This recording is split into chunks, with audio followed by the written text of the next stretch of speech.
DJ. Are you done mixing yet? You're talking to the Rolex wearing, diamond ring wearing, kid stealing, wheeling dealing, limousine riding, jet flying, son of a gun, and I'm having a hard time holding these alligators. You're talking to the Rolex wearing, diamond ring wearing, kid stealing, wheeling dealing, limo jet flying. We Ric Flairing on them niggas. We Ric Flairing on them niggas. You talking to the Rolex wearing, diamond ring wearing, kid stealing, wheeling dealing, limo jet flying. We Ric Flairing on them niggas.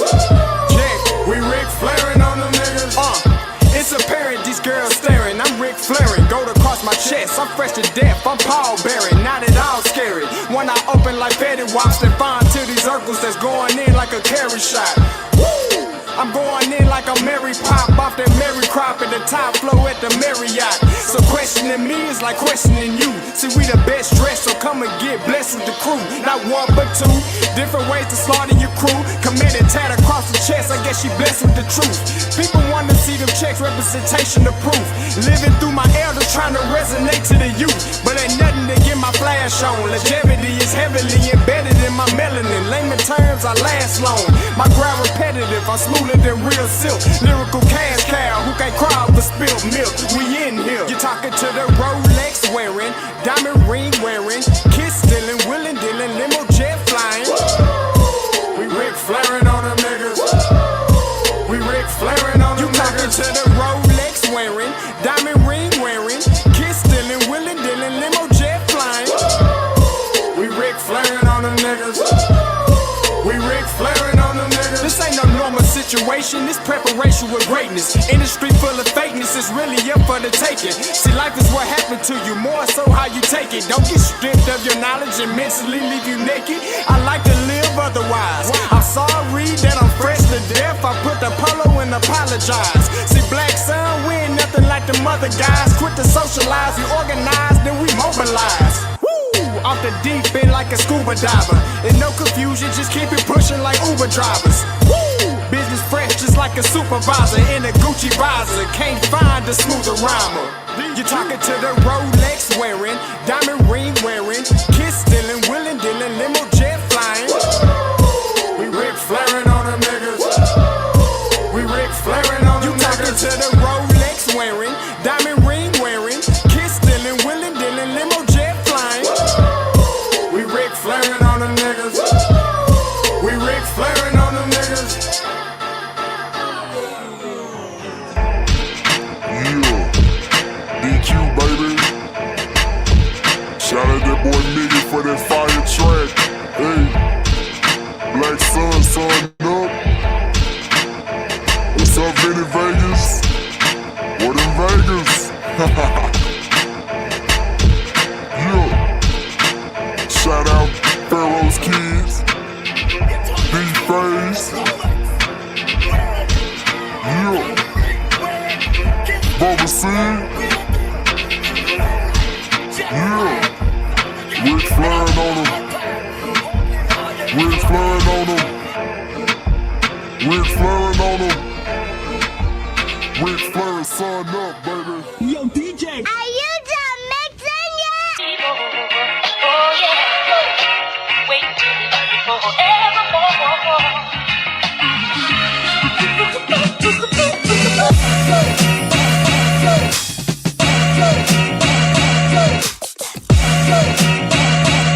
Oh yeah.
DJ. Are you done mixing yet?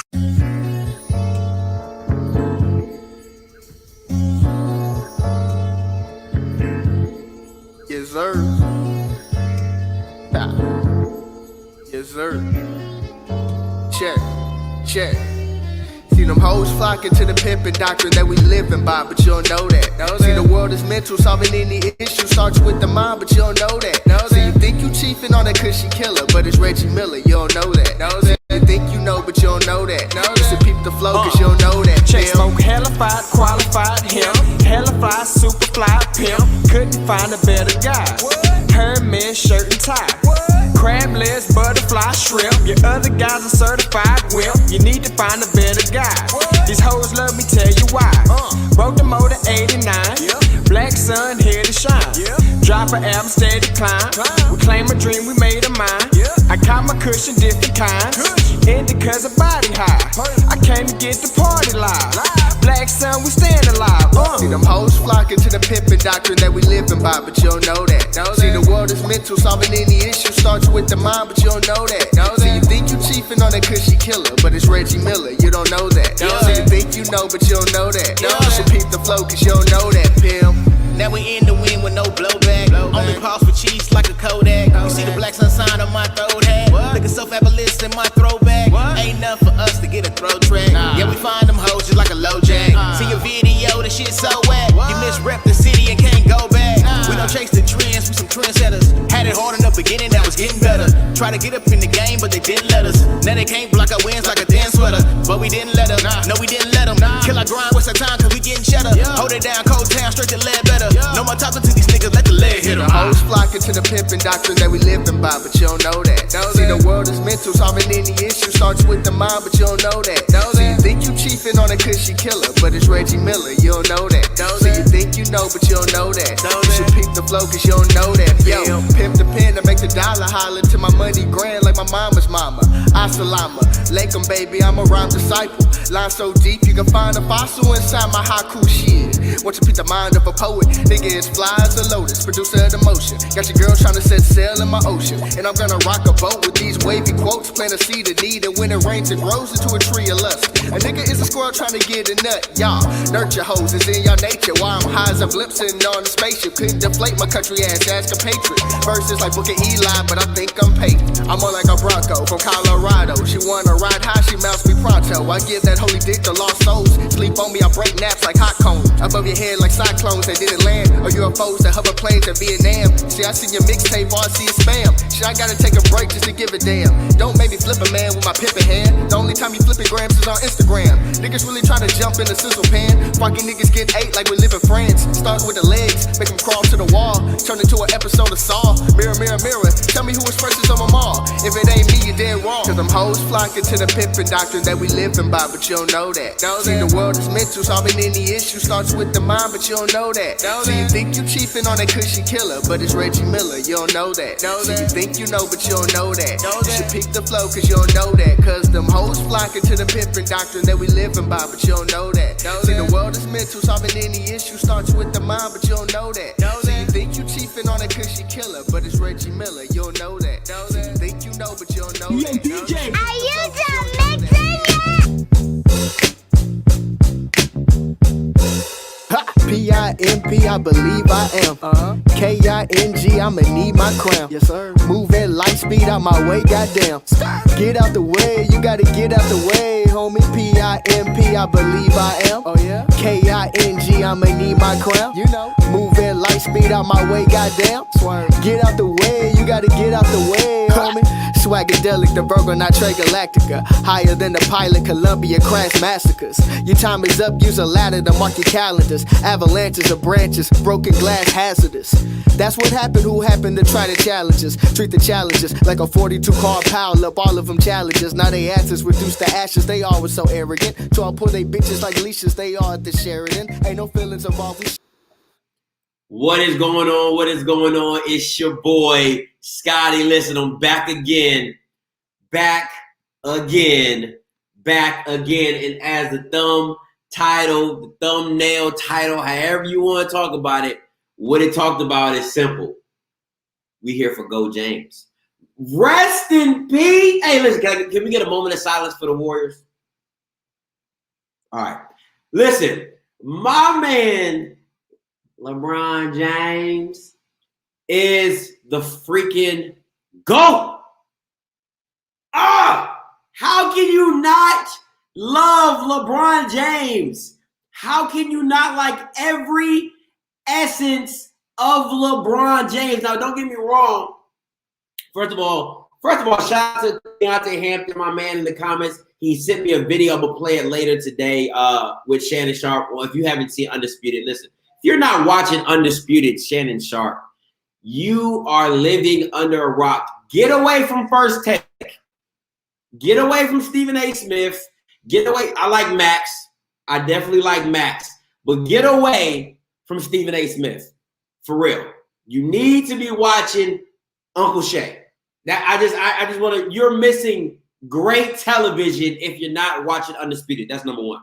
Number two, LeBron James is quintessentially, and what I said I'm gonna say last week, Lord have mercy. Yesterday, LeBron James is the best all-around basketball player to have ever touched the ball. I'll say that again. He is the best all-around player to have ever touched the rock.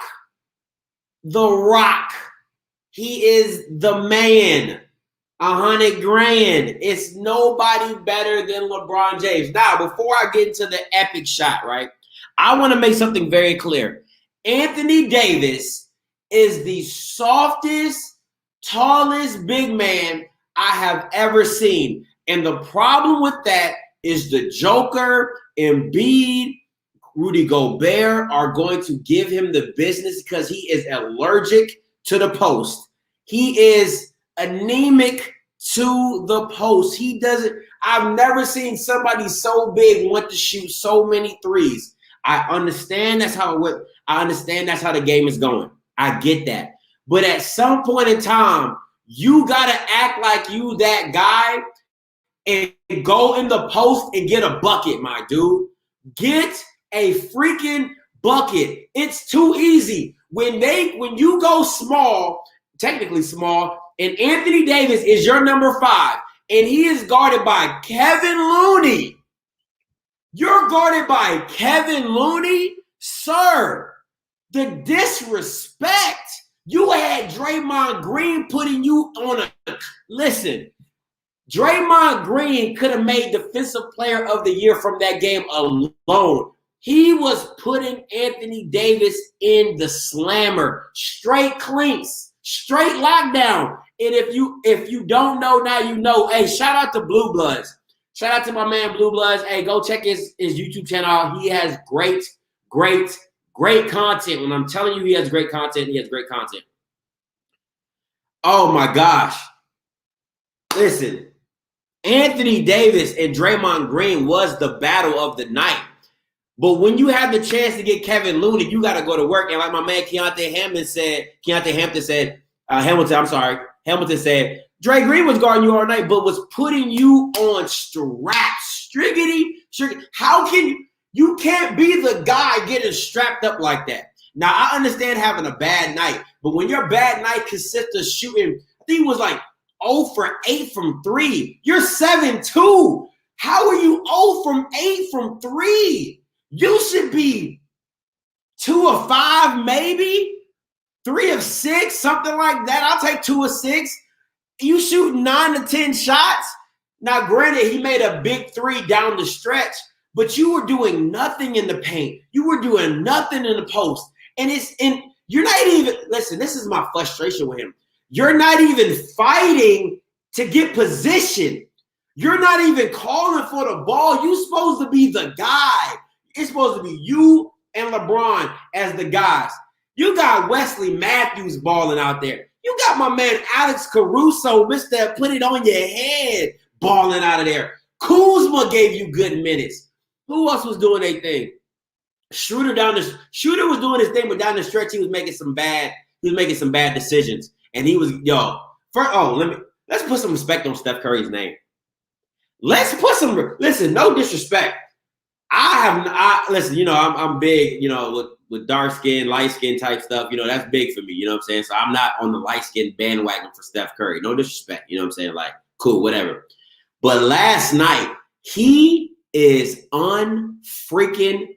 Steph Curry is made from another planet when it comes to shooting. It's just unreal. Like the shots he was making, like, don't get me wrong, I've seen Steph Curry do that plenty of times, but when you watching it in one of the biggest games, it's like, what? Like he just made that the halftime shot. I mean,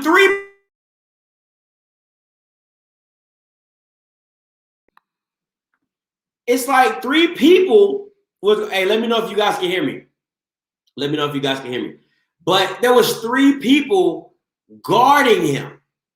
You know what I'm saying? Like he got passed off by three people and still came out the other side and clank, hiya, cash money, take that with you. Ha, take that with you. But once again, that man born in Akron, December 28th, 1985. Legit. Le freaking jet. All right. Born in Akron, December 28th, 1985. My man is legit. He is what basketball is all about. Now, let's talk about it. Let's talk about it. Because we're going to have to talk about it. Let's bring it up. Shot clock at 7. Come on. James, 2 defenders on him. To Caldwell Pope inside. He's tight. First of all, let me give this. Listen. Me and my girl is laying in bed. She laying in bed. I'm like kind of like pooched up, watching it over her shoulder, and she's like trying to go to sleep, and I'm over here like I'm into the game. Like, so when something happens, I'm like, oh, and she's like, come on, bro, like chill. You know what I'm saying? But I'm like hype. I'm over like, let's go. I mean, like I am super, super hyped. She's never really seen me watch a basketball game. She's seen me watch football game, but never seen me watch a basketball game. So, because basketball is like, I coach basketball, so I see it a little bit better. So I'm watching the game now. Now she up. By this time when the grandest of grandest shot, she up now. She just like, whatever, I ain't gonna get no sleep. So we watching it, and when he hits it, we both go, oh, like in the back together. It was the funniest thing. We was like, oh, shoot. But let's talk about it. Let's talk about it. 6'9", come on, Keontae. Come on, 6'9", 267 from Akron. Let's talk about it, man. Let's talk about it. Let's get this. Tied up by Grosted. Shot clock at 7. James, 2 defenders on him. To Caldwell Pope inside. He's tied up by Green. Throws it back up top. James puts up the 3. Oh, it's gone. Come on, man. From downtown. Come on. Almost lost it. Come on, listen. Listen. That was big time. Do you not understand? That was huge. Now, first of all, y'all probably didn't catch this. The announcer didn't even give my man a bang. If you watch basketball, and Blue Bloods, if you still on here, I know you watch some basketball. Mike Breen is good for giving the Steph Curry the bang. He didn't even give my man LeBron the bang. He didn't even give him the bang. The disrespect, because he didn't think he was gonna go in. The disrespect. Come on now. Let me play it again. Listen, he don't even give my man LeBron the bang. Clock at 7. James, 2 defenders on him. To Caldwell Pope inside. He's tied up by Green. Throws it back up top. James puts up the 3. Oh, it's gone. LeBron James from downtown. Hey, did you hear you ain't hear the bang? Bang! You didn't get it. He did. Steph Curry, every time Steph Curry makes a bang. Steph Curry for 3, bang. Steph Curry, bang. He's shooting it from half court, bang. Like, come on, give my man LeBron his credit. Give my man his bang. Give my man his bang. I need Mike Breen to do that again. And give him with the bang. He hit him with the O. Because he was surprised. He wasn't ready. One more time for the people in the back. Lost it. Shot clock at 7. Didn't get my man James, the 2 bang. defenders on him. To Caldwell Pope inside. He's tight. Talk about it. Why is Anthony Davis in the corner? What? Look at him. He's 7'2" in the far corner. What is that? But I digress. Don't get me started on Anthony Davis, for real. Right up by Green. Throws it back up top. James puts up the 3. Oh, Bang! it's That's what it should have LeBron been. James from down. That's what it should have been. It should have been a bind. But listen, I digress. You know what I'm saying? Listen. All I know is LeBron James is unreal. He's unreal. My man said he was seeing 3 rims. He said he just picked the one in the middle. Come on, man. It's not even a game out here, man. It's not even a game out here. The level of this. Listen, LeBron's shot was strictly muscle memory. That's why it wasn't luck. Talk about a finisher. Listen, for great players, it looks like luck. For great players, when you're a great player, you just great. You get those benefits when you great. Dang, he gets that. Steph, they get those. It's part of the game. If Alex Caruso makes that shot, it's luck. If Anthony Davis makes that shot, it's luck. You know what I'm saying? If Dennis Schroeder makes that shot, it's luck. But when you're a great player, hey, it's not luck, my guy. It's who you are. You show up in big moments. Big time, my coach used to say, big time players make big time plays in big time moments. It's just that simple.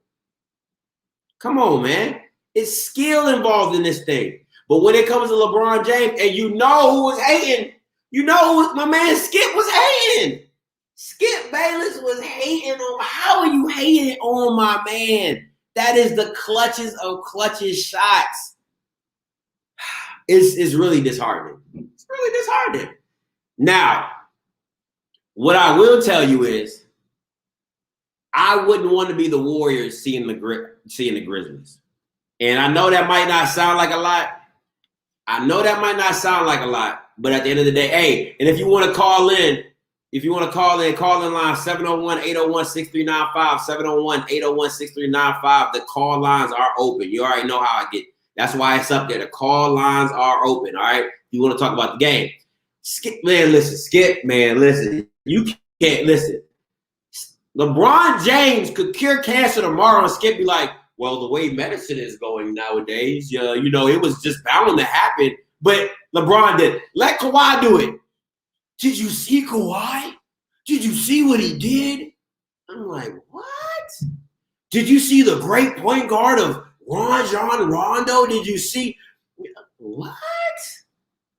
Kawhi? Not even on my man LeBron's level. Come on, bro. Y'all can't even get to the second round. What are we talking about? Pandemic P? What? Man, stop it. Stop it. Jordan would have cured it in 4 games according. Yeah. You know what I'm saying?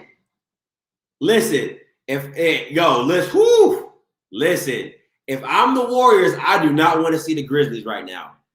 Listen, that boy, is it Vucevic or who's that guy? Oh my gosh, on the he went for 23 and 23. Who went for 23 and 23?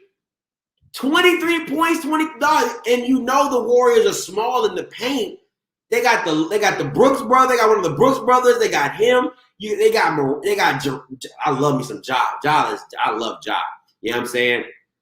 Valanciunas. Thank you, my guy. Valanciunas. You got Valanciunas. You got the Brooks. You got Dylan Brooks. You got Ja. I mean, they are loaded, bro, and they can bang with you. They can really give it to you in the paint, and that's where the Warriors are weak at.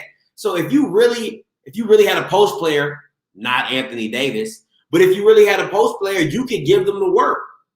You could really give them the work. That's why Steph wanted to win so bad. He just played them the other. He don't want the rematch. It's gonna be a good ass game. It's gonna be a Nance. It's gonna be something serious. Something serious. Hey, Dante, listen. We not talking about no Wizards over here, guy. Ain't no Wizards need to be talked about here. Y'all are garbage. With the E. Remember, with the E, the accent over the E. Garbage. All right? Yeah, if you do win, you're going to get knocked out in the first round. That's just what it is. Now, would I love to see a Westbrook and KD matchup? Would love it. Would absolutely love it. Just for the smoke. But we all know what's going to happen. You're going to lose. Because that's what Westbrook does. He loses in big games. He is not that guy that you want to have the ball in last. He is not. He's just not. So let's not even talk about them. Y'all need to be worried about anything else. Because y'all not winning nothing. So you're not even worth being mentioned. Just know the Washington Wizards are about to disappear. Let's just call it. Let's call it what it is. Trade Beal to the Lakers. Ooh, that'd be nasty. A shooter like that? Whew. But what I will say this. They need to give Wesley Matthews more burn. Wesley Matthews came up big for them. And when I mean big, huge. Huge. Wesley Matthews showed up and showed out. So they definitely need to get him some more burn. But with the Warriors and Grizzlies, man, listen. Steph Curry is going to have another crazy game. I'm talking about he's going to have to put up at least 45 to 50 to get to beat the Grizz, for real. Make it further than who? Who? The Wizards? Don't make me get my soldier boy on the Wizards. Not the Wizards. Y'all not, the Wizards, though? Ain't nobody worried about the Wizards. Ain't nobody worried about the Wizards. Come on, man. Stop it. Stop. Listen. Stop it. He big time in clutch. Man, listen. Listen. Wesley Matthews came to play, hit some big threes. Whose man's is this? Whose man? Tell him. Whose man's is this, man? Like the Wizards? Come on, man. Stop it. Your bum ass Lakers. First of all, guy, I am not a Lakers fan. I am a LeBron James fan. Wherever LeBron goes, I go. I pack my bags and I move. Do you hear me? Now, I'm a Mavericks fan. Straight up, all day, every day. And if you want to get to it, my Mavericks are going to give the Clippers the business. You know why? Because that boy Luka Doncic. Luka Magic, baby. Luka, I believe in Luka.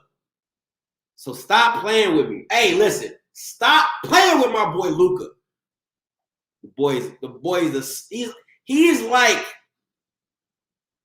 and stick with me when I say this, all right? Stick with me when I say this.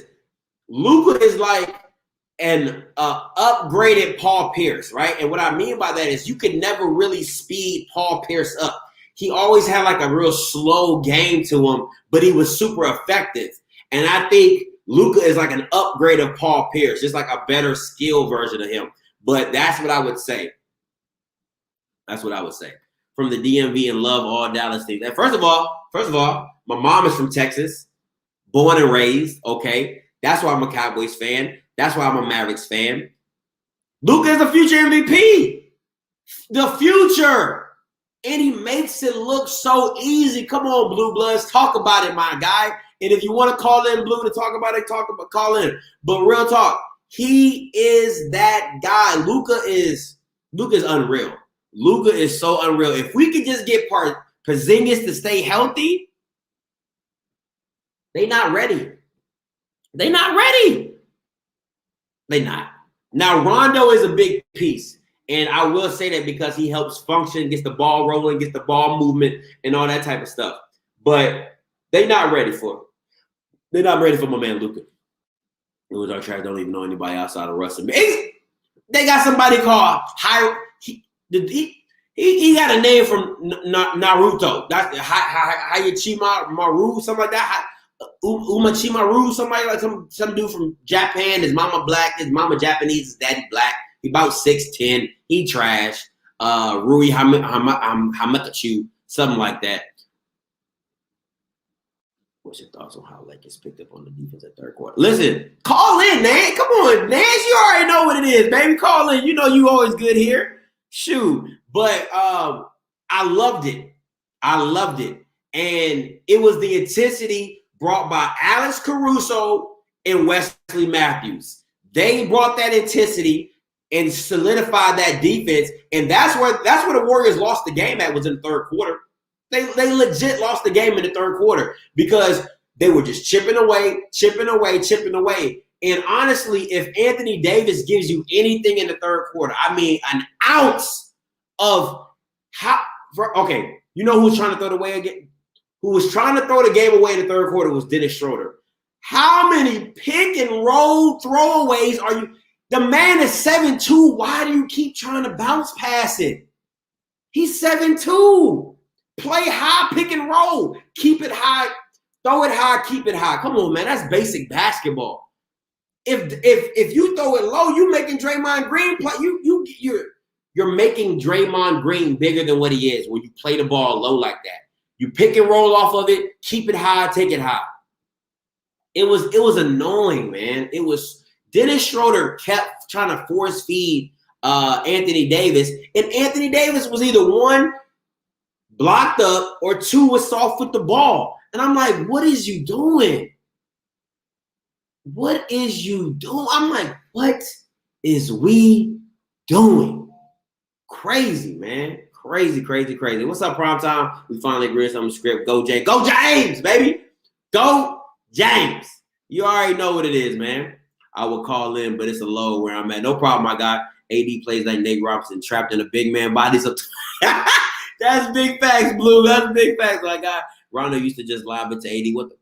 That's what I'm saying. It's too easy. Steph was cooking shoulder. Bro, best to do it. Did you see when he got him off the step back, gave him the hezzy? He jumped it right around him. Man, Frank Vogel called timeout and said, Alex, get your butt in there. Guard that man. And, yo, he had Schroeder on skates. That boy was out there looking like he was at the Cascade from ATL. He was, boy was glad. Man, Steph handles is crazy. Don't sleep on my man Steph. Steph will put you in the Maytag, spin drop, you know what I'm saying, and leave you in there. Just it's crazy, bro. And his floater game is so disgusting as well. Oh my God, had Schroeder on skates all night. Man, listen, the game was epic. The game was as good as advertised. It was a close one. It was good. It was great. It was awesome. All right, now, one more time for the people in the back. One more time for the people in the back. Lost it. Shot clock at 7. James, 2 defenders on him. To Caldwell Pope side. He's tied up by Green. Throws it back up top. James puts up the 3. Oh, it's good! LeBron James from downtown. Boy, that was epic. God almighty, that was epic. He did. And most of those turnovers came from Caruso guarding him. Real talk, Caruso is a great defender. Great on-ball defender. For real. Great on-ball defender. Now, I want to get into something a little bit more lighthearted, all right? So, quick. High school senior forgoes his senior year. Let me bring this up. All right, hold on. Let me bring this up real quick. Share screen. Window. Let me see.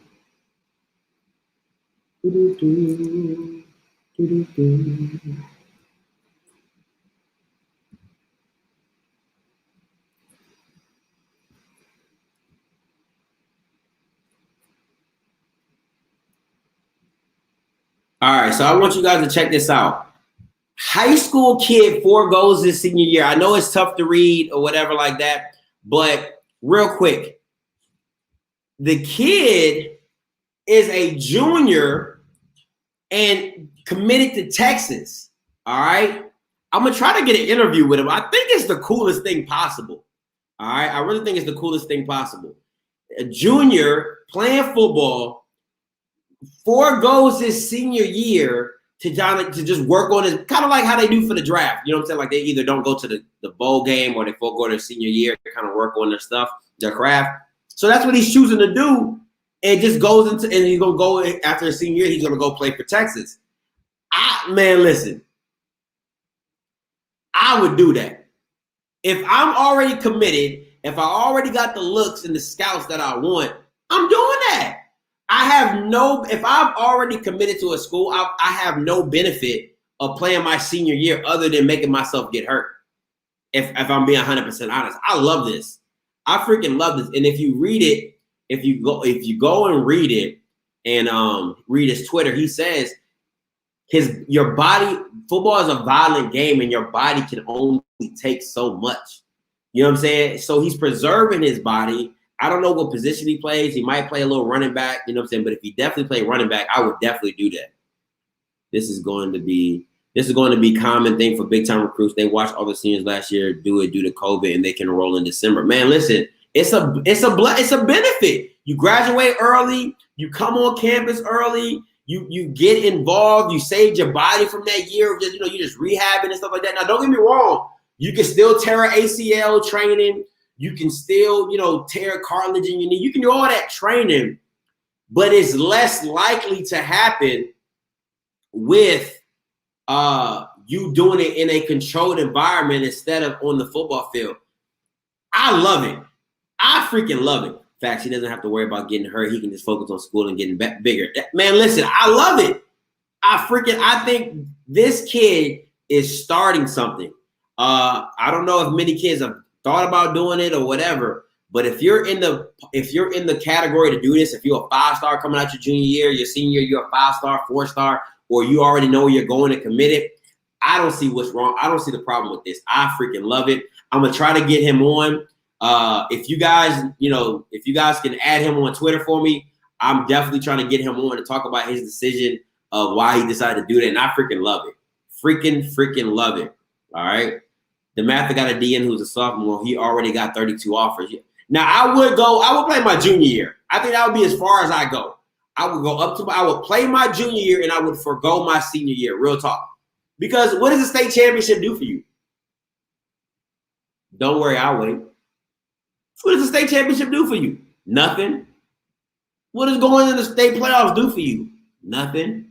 If you already that guy, you know what I'm saying? If you're already that guy, that does you no benefit. None whatsoever. So even if everybody doesn't go pro, you still want to preserve your body because you only got so many hits your body can take. You know what I'm saying? You only got so many years to play the game you love. You know what I'm saying? It's not like we out here playing golf where you can play till you're 50, 45, or whatever. You know what I'm saying? But if you're a big time recruit and you know where you want to go and you do it. Listen, Jaden Blue, if you find this video and you watch it, great, smart decision, young man. Very, very, very smart. I commend you. I commend your parents for allowing you to do that. It is a smart play, super smart. And I would love to interview you, my guy. I'm gonna try to hit you up on Twitter. Definitely get you on to the show. All right. Next up, a couple more topics. All right.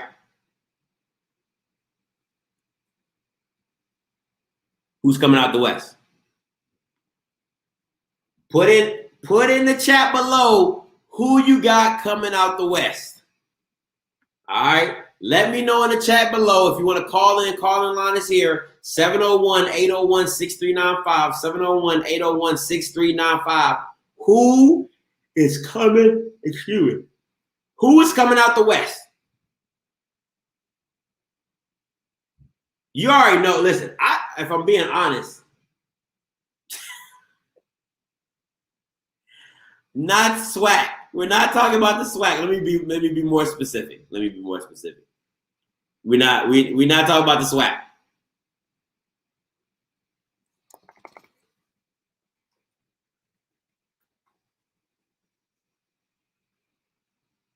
and it wouldn't be all corn anyway. Trust me. Wouldn't be all corn anyway. Nah, I'm playing. It would be all corn. But anyway, who is coming out of the NBA West Conference? Let me know in the comments below who is coming out of the NBA West Conference. Now, I am sad to say this. I didn't want to see Phoenix and LA go at it because I really like the Phoenix team. I really do. I think they really would have had a chance to go deep. But when you meet up with LeBron first thing, now it all depends on what kind of AD you get.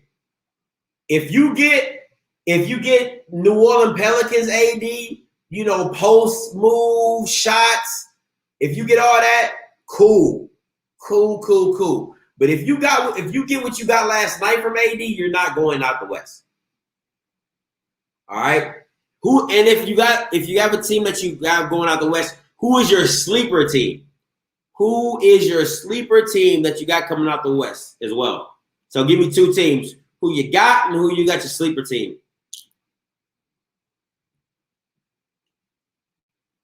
I think Utah is going to be the modern day Bucks. That's what I think. I think Utah is going to be I think they're going to get out the first round. But I don't think they'll make it out the second. That's my thing. Oh, Golden State. Okay, Golden State. If they win tonight, they haven't won, so they're not even in yet. But if they win, then they'll be in. Lakers, go James. I feel as though a little, you know, I'm a little nervous about the Lakers. I can't lie, because at the end of the day, I don't know what I'm gonna get from AD. I know what I'm gonna get from LeBron. I know what I'm gonna get from Alex Caruso. You know what I'm saying? I just don't know what I'm gonna get. Drummond, I don't know what. It's so many up. I think. Listen, the biggest loss to the Lakers was when they got rid of Dwight Howard. When they got rid of Dwight Howard, it was bad. It was bad. Suns have to be the sleeper. If they beat the Lakers, they have the momentum. It would be hard to stop. I do believe. If they beat the Lakers, Blue, I truly agree with you, Blue, on this one. If they beat the Lakers, Chris Paul will make it to the finals. He will make it to the Western Conference Finals. No ifs and buts about it, and maybe even to the game finals, for real. Lakers, sleeper is Portland. I like that. I like Portland. Lakers won a wish and a prayer. Listen, when you see Mr. Lomax, you're late to the party. When you're great as LeBron James, born 1985, December 28th, when you're as great as him, Akron, Ohio, it's not a wish and a prayer. It's what God bestowed upon him. It's just who he is. The greatness just oozes off of him. You know what I'm saying? Did you remember the scripture in the Bible where Jesus is walking and everybody's surrounding him, and the woman who's been bleeding for like, I think 12 years. Was that right, babe? 12 years? She's bleeding for 12 years, and she just comes up and she just says, if I could touch the hem of his garment, just the hem of his garment, well, I'm preaching today, just the hem of his garment, she'll be healed. That is LeBron James on the, listen, if you could just be around LeBron, if you could just get the touch of his sweat, it's like Space Jam juice, greatness. Wherever LeBron goes, championships follow. He is a walking franchise. I say again, a walking franchise. You listen, you just pop in a LeBron and you become relevant. What? Huh? You're the Washington Wizards? You haven't won anything and who knows when? LeBron James. Huh? What? You're the Charlotte Hornets? Michael Jordan's your GM? You can't win? LeBron James. Huh? What? You're the Toronto? Oh, there I got one. Who else? Huh? What? You're the Indiana Pacers? Haven't been relevant since Reggie Miller? LeBron James. That's how that works. That's how that happens. It's just that simple. LeBron James is he brought a championship. He brought a championship. Yes, he did. Stop. No. Brought a championship. First one in Cleveland in over 60 years. Who did that? LeBron James, born in Akron, Ohio, December 28, 1985. King James, the chosen one. I'm just saying. It's just, you know, I hate to call a spade, but this one's a spade. But like I said, just being around, just being LeBron, this was for you, Cleveland. Or hit him with the KG. Anything's possible. Anything's possible. Hit him with that one. That's what we doing. Miami championship. Goes to the Lakers championship. What you talking about, Mr. Lomax? Lakers were favored until LeBron got hurt. Even though he posted a triple-double, he stood on his groove again, and you can see it last night. Boy, born the GOAT. Sleeper is the Clippers. The low-key been under the radar all season. If they play Utah second round, who has the most pressure on them? The Clippers. The Utah playing with house money. Utah is playing with house money. Nobody expected Utah to be this good. Nobody expects Utah to do nothing. Oh, but best believe, let them Clippers go up into Utah and not win. Oh, man, who you going to blame? You can't blame Tyronn Lue. You can't blame Doc Rivers, who you blamed last year. You better turn the camera on yourself, and you need to look at Kawhi and Pandemic P and be like, y'all are the reason. Y'all are the problem. Simple. He had to go back to Cleveland. You can't even name his starting five when he took the – let's get it. Oh, let's get into this conversation. Oh, I've been waiting for this. Oh, we about to skip all of this. You can't even name LeBron's starting five when he went against the Spurs. You can't even name it. The first time when he went against three Hall of Famers, Ginobili, Tony, and Duncan, three Hall of Famers. Name his starting five. And he beat the Detroit Pistons that year, the previous champions. And he beat the New Jersey Nets with Vince Carter and Jason Kidd. Stop it. Stop it, sir. Whoo, this is not the one. This is not the one. You listen, I believe in LeBron. I am a blind witness. You're not on the same squad, yes, that beat the Pistons. So what we talking about? He left Cleveland because they ain't gonna get no help. What you talking about? Listen, man, listen. I'm telling you. What's up, Coach Walker? Make sure y'all go check out my man Coach Walker page. Tomorrow, Leader Sports and Network does all college recruiting, college coaching, swag football as well. Great guy, great positivity. If you want the positive petty, you go to him. If you want just that, oh my God, he just said that petty, that's me. All right, that's me. All right. Lakers didn't tie the game up until both had 100. Mr. Lomax, what does it matter? Listen, I don't care if he tied the game up at .001. He tied it up, and then he gave the go-ahead shot, the dagger, the bang. What you talking about? You sound like a hater. Hey. You know, have you seen that Dave Chappelle skit? Hey. Another mother say something while I'm talking, best believe gonna get shot. All right? That's what you sound like. Oh, I love it. LeBron greater than MJ. I love it. We switched up now, Scotty. The petty is real over here now. That's what's up, Coach Dubo. I forgot who else in. Exactly. That's what I'm talking about, Sean. You can't even name them. Ilgauskas, Mo Williams, Larry Hughes, Boobie Gibson. The only reason he even got Keisha Cole was because of LeBron. Nobody even knew who Boobie Gibson was until LeBron came on the scene. Him over there in the corner shooting threes. So Keisha, listen, Boobie need to be grateful that he even got with Keisha Cole. Because if it wasn't for LeBron, the boy wouldn't have been with Keisha. All right. So matter of fact, name your first kid after him. That's what you should have done.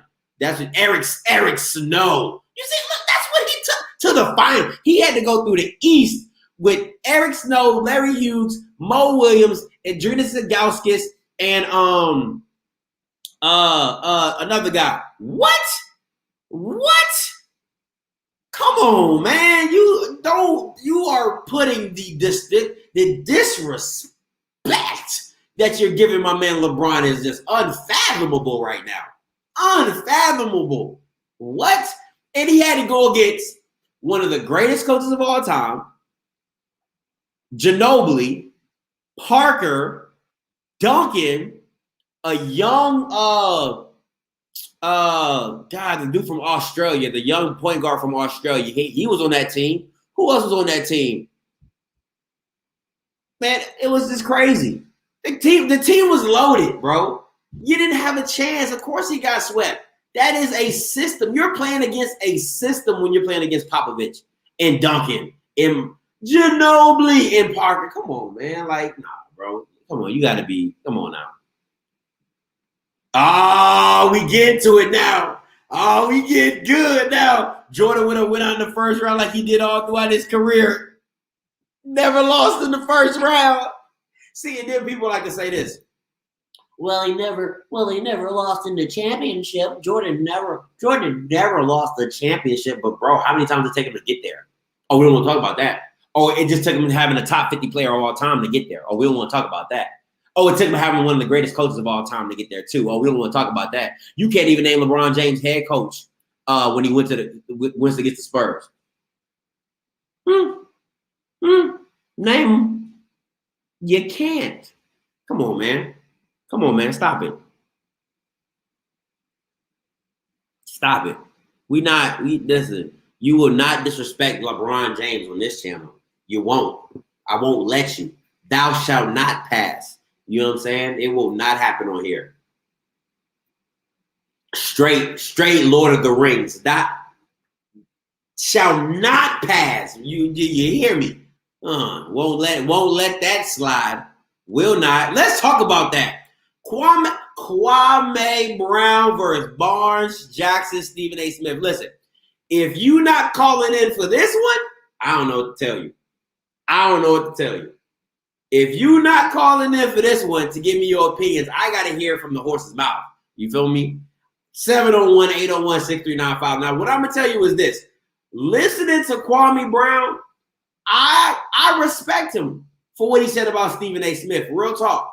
Because he talked about how Stephen A. Smith pretty much built his career off Kwame Brown. Because we all know he was like, Kwame Brown. He was clowning him hard. But then when you realize how old he was at the time, you know, getting drafted out of high school, 17, 18 years old, you know, not panning out with the Wizards, Michael Jordan berating him, you know, as a pick of the first overall pick, like it's a lot. Now, don't get me wrong, I'm not saying that, you know, Kwame Brown could have done better, been better, but when you really listen to what he's talking about, like, yo, that joke, it's real. It's real. Like Stephen A. Smith, real talk, being from South. Yeah, he is from South Carolina. I forgot about that. He is from South Carolina. Stephen A. Smith really should owe that man an apology. Real talk. And he really does, because he made a living off clowning Kwame Brown. Like, let's call a spade a spade. He made a living off clowning off Kwame Brown.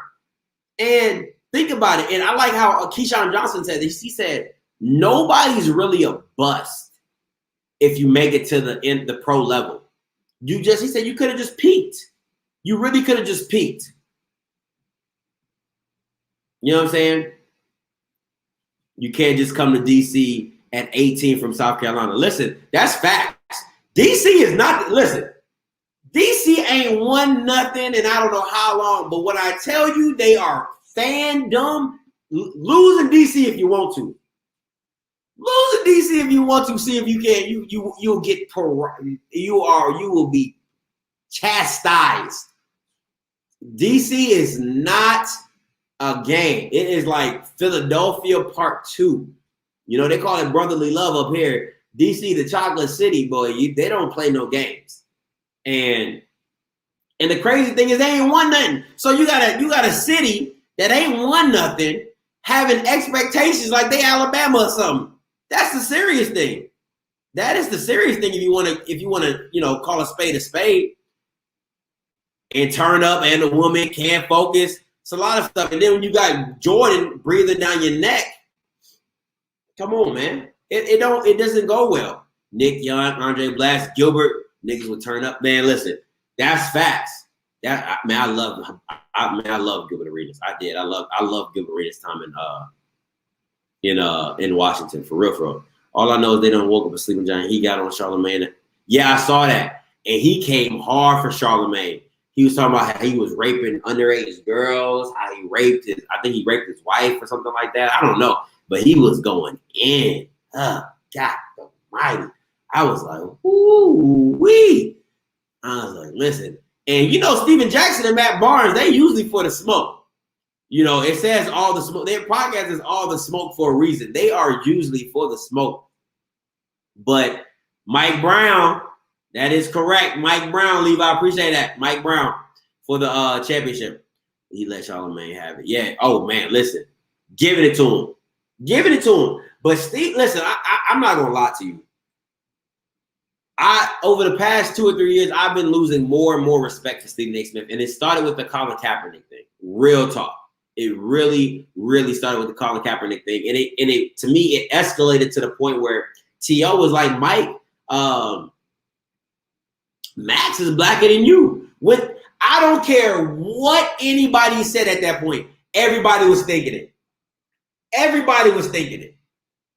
Max has always been front and center for black people issues. And it's sad that Max has always been our biggest advocate on one of the biggest platforms on national television. It's sad. And it's great. I'm glad that Max, you can invite Max to the cookout. Listen, matter of fact, he probably bringing the potato salad without the raisins. You feel me? But it's sad to see because Stephen A. Smith has this platform. And this is why I love Shannon Sharpe. Shannon Sharpe, at the core of him, is who he is. You're not going to get anything different. He is who he is. And I knew he's a real dude when Ray Lewis, one of his best friends, came on a show about the Colin Kaepernick issue. And they went to bat. They went blow for blow. Like, Shannon was like, no, I don't agree with you, bro. Like, that's wrong. Like, just because somebody taking the knee, and now how the dynamic has changed of how all this social injustice and black people this and black people that.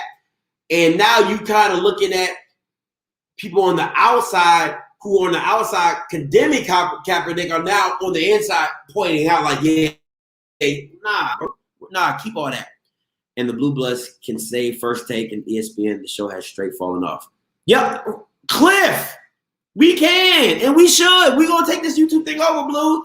Once again, make sure you guys subscribe to my man, Blue Bloods. It has fallen off heavy. If I'm being 100% honest, the only reason I watch ESPN is because of Get Up. I love Get Up with Marcus Spears. I can't stand that boy, Dan Orlovsky. God, I cannot stand him. I like Swagoo. I like Jalen and Jacoby. I love that show. Jalen, and that's why I got my golf club. I took, he usually have a bat. That's why I got the golf club. I took that from Jalen. I love Jalen and Jacoby. I miss His and Hers when they had Jamel Hill and Mike Smith. Man, I missed that show. They ran them off. So it's crazy, man. It's crazy. ESPN has really fallen off to me. I freaking don't miss Undisputed. Because if you miss something, you're going to miss what Shannon Sharpe will have to say. Shannon Sharpe is entertainment. He is black entertainment. He is the black uncle at the barbershop that you be like, tell him what you said. No, tell him what you said. Like, he's that guy, man. He makes watching sports entertaining. SportsCenter is the only reason to watch Fox Sports is dominated with Undisputed, Speak for Yourself, and Get Up. They are. And I love Speak for Yourself. Sometimes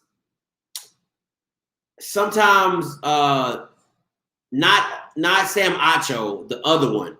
I love Sam Acho. And I remember he started on the Dallas Cowboy Network. They gave him his first shot at the Dallas Cowboy Network. But not him, but the DN. Sometimes he be pandering to white people too. And that's no offense, Blue Bloods. I love you, my white blood counterpart. But yeah, he do be pandering to white people. And it kind of bothers me sometimes. He's real corporate. I'll say that. He's real corporate. But overall, yeah, Fox is killing it. In real talk, undisputed, Marcellus Wiley. Oh, God, I can't. He's a hit or miss. He's funny sometimes, but he's like 60-40. He's floating on that Stephen A. Smith vibes. He really is. But man, listen. If Shannon Sharp was not on Undisputed, I don't think that show would do anything. Because Skip is so, and I'm a Cowboys fan, so I love when he talks about the Cowboys because he's a homer for life. But anything else Skip Bayless discussed, I don't like it. But what I do respect about Skip, he's done this always since he's been ESPN. He would say, hey, as a white man, I could never understand. Or as a white man, I could never understand what you guys go through. And this is my perspective as a white man. I mean, I love that. I absolutely love that. And he's just open to talking about those discussions. And he's very, very, very, sensitive towards that stuff. And I appreciate Skip Bayless for that a lot. I really do. Nah, he's off and gone. He is 37. Yeah, for real. Skip be talking crazy, but stand up for what's right. And that's facts. That is facts. And I can always rock with Skip for that because when Shannon goes on his, his rants and his history lessons and stuff like that, Skip is like bro, I could never understand. I'm not a black guy. I'm not a black man. And I respect Skip for that so much. Oh man, he hates LeBron to his core. Oh God. The disrespect he shows to LeBron is just unreal. It really is. And I sometimes I'll be like, for why? Why? Like, he does everything you ask of him. Why? I don't get it. But yeah, overall, ESPN First Take is just, I really rarely ever watch it. And Molly, oh my God, she's annoying. Jalen, I don't know how he married that. Jalen Rose, I don't know how he married that girl. She's annoying. Jesus Christ. Her voice just, it just irritates me when she talks, she speaks. Oh my gosh, she pretty. Oh God, her voice is annoying. Annoying. I like me some Jenny Taft though. That's my girl. Undisputed, Jenny Taft. That's my girl. I missed it when they used to have Joy Taylor. Woo-wee. Joy Taylor was the one right there, boy. Joy Taylor was it. Leave Jalen's wife alone. Man, listen, she annoying. It's just that simple. She annoying. Flat out annoying. Like, oh God. Yeah, she know her sports. Yeah, whatever. She miss me all that. All right, last question of the evening. Last question. Oh. Who can beat Brooklyn in the East? Who? Oh yeah, Carrie Champion she's a veteran in the game. She's a veteran in the game. She's been around a long time. Carrie Champion, she's a veteran. But how can they go with all he did was score when LeBron scores doubles? Keontae, they not ready. They not ready. They not ready for this bar. I wish I had my sound effects. I'd be like, I'm telling you, they not ready for that. They not ready, my guy. They not ready. I wish my Celtics, but we trash other than that. We trash other than Tatum. Boy, Tatum put y'all on his back last night. I said, who is going? So only Brooklyn can beat Brooklyn? Milwaukee. No, but listen. Milwaukee, listen, they have one of the most untrustworthy coaches ever. Mike Budenholzer, he does not know what to do with a winning team. He does not know what to do. Atlanta, swept. Milwaukee, swept. He just does not know what to do with winning teams. He don't. Hey, I'm late again, but I do appreciate ESPN picking some of this one. Oh, my gosh, listen. Let me get into this.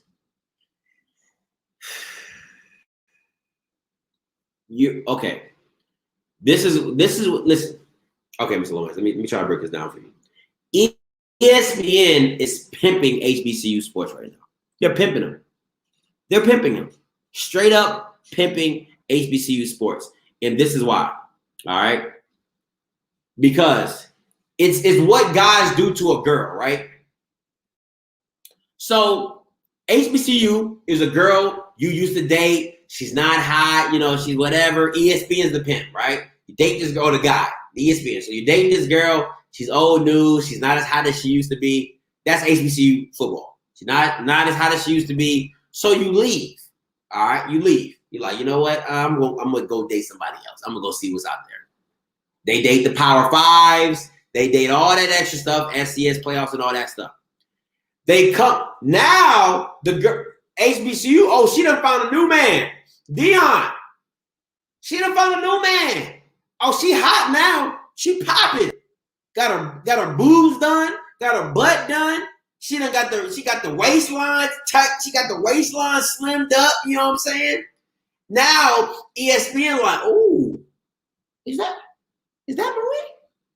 Is that my Marie? Marie, you remember me? Come on, it's ESPN. You know me. That's literally what ESPN is doing. That is literally what ESPN is doing. They weren't hot, now they're hot. Now they're trying to get back on board with it and ride it out as long as Dion's there. Ride it out, and hopefully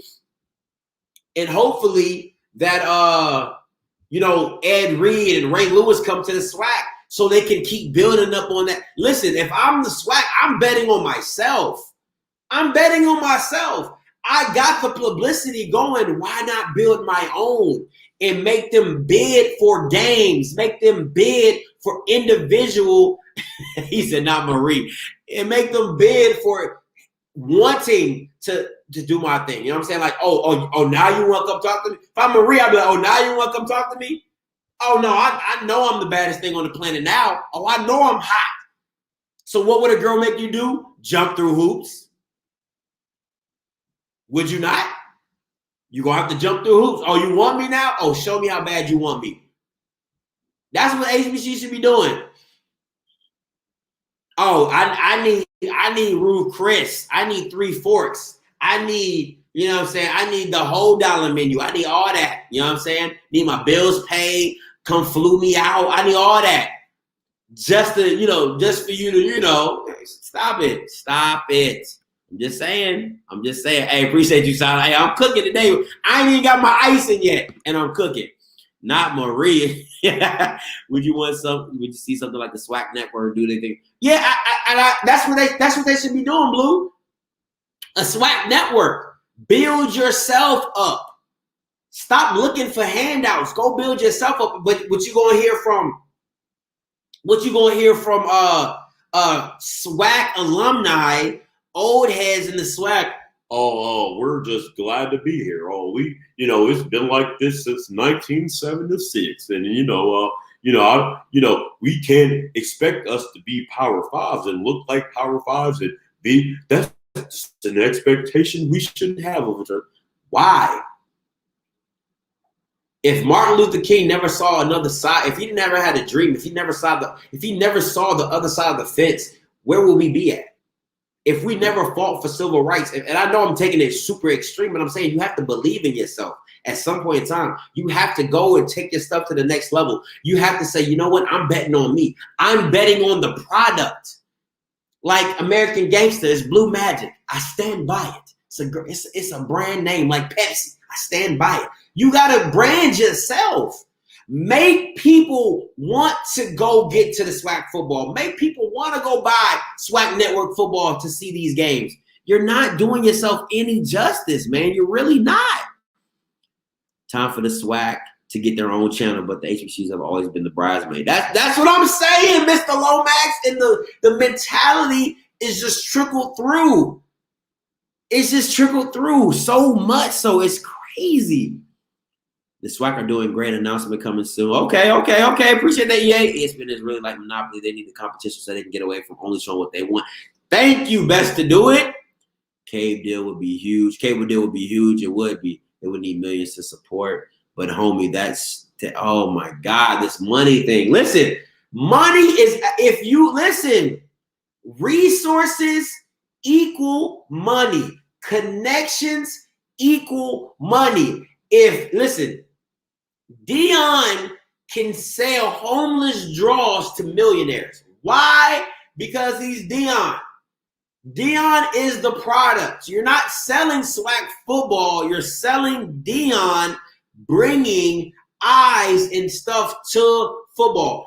Football is always going to be entertaining. It's football. It's just, we're America. That's what we do. It's like Europe soccer. That is what it is. You see what I'm saying? So what I'm saying to you is you have to capitalize now. Build the connections. You have freaking Atlanta, which is Black Hollywood. You have more millionaires that are Black in Atlanta than anything. If you tell them, hey, come in, become a partnership owner, part owner, equity owner, something to this SWAC network that's going to make them money, you don't think they're going to promote it? You don't think that's going to build money? You don't think that's going to build a brand? There's too much money out there. I'm telling you right now, if Master P could bottle up a cable network and show HBCU and HBCU football, HBCU sports, he would. He's about making money. It's not even about your people no more. It's just about making money.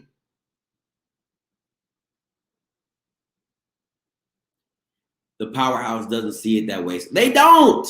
They don't. But they're gonna come around. Listen. And I know I don't get much. I know I don't get much support from Southern fans. I'll tell you this right now, and I'm having this is whoever's on this live stream. Smash Time Productions. Me and him are gonna have an interview. We're gonna talk on Tuesday. You're gonna come on the channel on Tuesday, so make sure you guys tune into that. Smash Time Productions will be here on Tuesday. But I will make a bet with Smash Time and say this for fact. Southern will not win. First of all, they don't got to win. They won't make it to the SWAC championship. And if they do, I will come in all Southern gear. Decked out. That is my, listen, you can cut this, rip it, split it, splice it, whatever. They will not make it to the championship. They don't even got to win. They got to just make it. They won't do that. Why? Because they're the second place. They love second place. The powerhouse loves second place. Come on, man. It's crazy. It's crazy. You do know that we are like crabs in a pot. No, we're not. We're not. The mentality of that, when you listen, I'm about to get real philosophical. There's a thing in your brain called the RAS, right? It's a subconscious thing in your brain. It's called the RAS. It's called reticular activating system. It's what you focus on that your brain sets in, right? So like this, when you go to a car dealership and you buy a green E-Class Mercedes, right? What's the first thing you start doing? You're like, dang, I didn't realize how many green E-Class Mercedes. Has that ever happened to y'all? You get a new car and you just never realize how many people have the same car. That is your reticular activating system, your RAS, R-A-S, reticular activating system. It's a thing in your brain which now focuses on what it's set to do. Now you've parametered it, you set it. If you're looking for crabs in a barrel, you will find it. It's just that simple. It's the same thing men tell women. If you go looking for something, you're going to find something. That's my mindset. We have to get away from saying that about each other. We have to step away from those things. You have to start saying, okay, yes, they might be crabs in a barrel over there, but there's people that are not. There's people about pushing a message. There's people about pushing an agenda. There's people out there who want best for Black sports, Black culture, Black people. It's just that simple. Scotty Wade with this. Listen, you know I don't be gambling, so when I make a bet, I know it's $100,000, and that one I won't touch a baby blue or yellow. You won't see me decked out in no baby blue or yellow. That's how good that bet is. Best believe. I guess I won't worry about that. Who is we? You are the prime example of old head Scotty talking about. But we like shiny things, and it's hard to us. So again, Offscript The HBCU football landscape is event-oriented. Friday night concert, battle of the bands, walking around the stadium, social, but not going in the game. Why is that, though? Why is that? See, instead of listen, see that's and EA, I appreciate you saying that, but instead of accepting it, all right, instead of just accepting that is what it is, how do we change that? Because you're lying. Let's be real. Listen. I'm about to mute your point. You know how I know you're bugging, EA? Is because the Orange Blossom game is sold out. The FAMU and JSU game is sold out. So what does that mean? People not buying tickets just to sit outside the stadium. People not buying tickets just to tailgate. People buying tickets to go see the game. They want to be a part of the experience. So that's not true. There's just not enough excitement for people to actually want to go watch the football game. But when you put excitement behind it, when you put a name behind it, excuse me, when you put a name behind it, when you put some excitement behind it, when you put some expectation behind it, things change. People want to go see something. People want to go see what JSU about. Even if JSU's the villain, people want to show up just to see you lose. So it's a win anyway. So instead of living in that mindset of, oh, that's just what we do. We're an event-oriented. We like shiny things. No, change the narrative. Shift it. Innovate. Don't be Blockbuster. Don't be Circuit City. Don't be Radio Shack. For God's sakes, don't be Toys R Us. You have to grow. Mindset-wise, have to grow. The only way you change this is by putting a product on the field that folks want to watch. Exactly. EA, that's definitely true here at Tennessee State. Classic Memphis is the tickets in non-classic regular season games aren't yet. Us bandhead gonna be in the hole. Oh, true. Actually, when you go back and look at the tennis when the teams are hitting on all cylinders, the seats were filled. Exactly, Joe. Appreciate that. Hey, they gotta recruit a product folks want. Exactly. You gotta go. That's what I'm saying. You have to change the narrative. Stop accepting mediocrity. Stop saying this is just what it is. That's the problem. That's the mindset problem. It's not black people pulling black people down, no crabs in a barrel. It's just saying, oh, this is how it's always been. Oh, okay. That's the problem.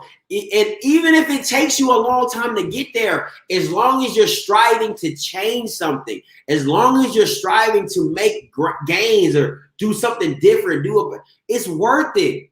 Because as sooner or later, something's got to give. All right? Something has got to give. And to just live on, oh, that's what we've done in the past, that's what we always done, it's not cutting it for me. It's just not.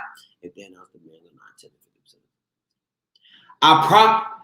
EA, I promise you that's a lie. I promise you that's a lie. This season, any game, if JSU is undefeated for any game, I promise to God, them seats will be filled. I put that on every. I don't give a damn if no band shows up. Not one. If JSU is undefeated for the whole season and each team has a chance to knock them off, I bet you $1 that every of them seats are going to be filled. I don't know, bro. At the core essence, people love football. I don't care what you're talking about. They love a good team. They love football. Let JSU go undefeated in the season, and they meet up with a Southern or Alcorn or Alabama A&M, and they meet them undefeated. The tickets are selling like hotcakes. So you're bugging if you think not. You're bugging. It's not true. Yes, they will. I don't care. I don't care what you're talking about. People want to see people lose. People want to be the villain. People need a villain. Thank you, Romeo. Thank you. Come on, man. Y'all are bugging right now. You really are. And I'm not a swag aficionado, but I know people love villains. People love to see people lose. It's just the nature of the game.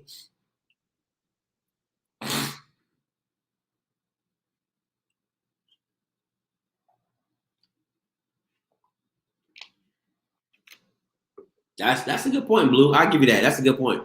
JSU could lose games and the stadium will be packed out because Prime sold them something they want to see. Thank you. You listen, you either want to see your team make JSU go down in flames, or you're JSU and you want to make sure JSU stomps everybody. Come on, man. It's just that simple. I don't know why y'all making this so difficult. You guys are changing the narrative, but what I'm telling you is at the end of the day, I don't care about no black people from that area. Yeah, great. Okay, whoop-de-whoop. They love bands, but they love a winning team. People love to brag about winning teams. No, I don't want to speak about the bands because I don't know about the bands, so I'm not going to go there. I'm not going to go there. All I'm saying is this, is that if you took the bands away from HBCU and you brought in if you took the bands away from HBCU and you brought in celebrity coaches who could recruit top level talent, it goes out the window. You just want to see good football, high level good football. You're going to go watch that. I don't care about the bands. The bands will be an afterthought if you, at the end of the day, had a football product. That this is what black people do, right? And I'm gonna call it like I see it. I don't care, SWAC fans, alumni. I don't give a damn. I don't care. I don't. I'm so serious about this. The reason black people hold on to the band so much is because that's what they feel they have over Power 5 team. Oh, like you can't beat our band, or I bet we got the baddest band in the land. And Ohio State's like, I don't give a damn about no band. We making millions of dollars on our football team. Okay. Oh, SWAC alumni, SWAC fans love to say this. Let's not compare ourselves to Power 5. North Dakota State doesn't give a damn about a band because their team is so good. They don't care. Black people love to hold on to the band because that's the only thing they feel they have over everybody else. Oh, you can't beat our band. Oh, our band is this. Our band is that. So we're talking about football. Y'all talking about a band. That's your problem. It's a whole experience. Experience of what? I come to watch a football game and your product is trash, but now I'm just sitting here listening to the band. Oh man, what a selection. Oh man, what a dance. What are we talking about? And if y'all got a problem, that's why the call-in number's right here. Listen, and I stand on my ground. If you got something to say, call in. That's what the whole point of the show is. But I stand on that, all the not true and all this. Listen, what else do you have? What else do you have if you didn't have a band? If that's the mindset, oh, our band this, our band that, what else do you have? Because if you're living in the 70s and 80s, that period is over. The Pete Richardson, the C.W. Gordon, the Eddie Robinson, that's over and done with. So you're not the football mecca you used to be. So what are you living on? The band. What are you putting your hat on? The band. Has zero to do with football. Why? Because you can't get talent. Why? Because nobody wants to come see somebody beat up on the same teams every year that can't get talent. That's what it is. You're missing the point, Mr. Lomax, and it's a culture. No one compares bands to Ohio State or Power 5. You're missing the point, my guy. Oh my gosh, man, y'all are so missing the point. Listen to what I'm saying. The reason you put all your stock in the band is because your football programs are trash. Your football programs aren't where they're supposed to be. So that's why you put your stock in the band. Yes, I get it. It's a whole experience. It would be a better experience if the same band and the football matched. If the band and the football could be at the same level, are you kidding me? What? That would be next level. Hey, caller, you live. Hey, what's up, Script? Talk to me. What's your name? Where you calling from? All right, then. This is KJ calling from Florida. Talk to me, KJ. All right. Check this out. I want to kind of break down. I understand what the guy's saying, but this is what I want you to look at so you can better understand the part when we're talking about event compared to pure football. Yeah. And this is what I want you to understand now. If you look at over the last 40 years, HBCUs, when you look at the demographics of who attend, you're looking at about a 70-30, 65-35% female to male attendance. Graduation rates would be even more like 75-20, 80-75-25, 80-20. Okay. So you go over a 20, 30, 40 year period. What do you have? Predominantly your graduates are females. That's true. Predominantly the people who attend your university are females. So what is then the most likely inclination for the female is to be more inclined to the band, right? She's not sitting up there watching football. That's true. Yes, she can sit for the first half and watch the game and a little bit, but she wants to be entertained and leave. So that's why you have such a major affinity for bands and why they love it so much. You have to look at the demographics. If you ever just sit down, you come to the classic or whatever, you sit down, you're going to see a stand full of females, packs of females everywhere. Most of them walking, they'll sit down and watch the game a little bit, but that's what you have.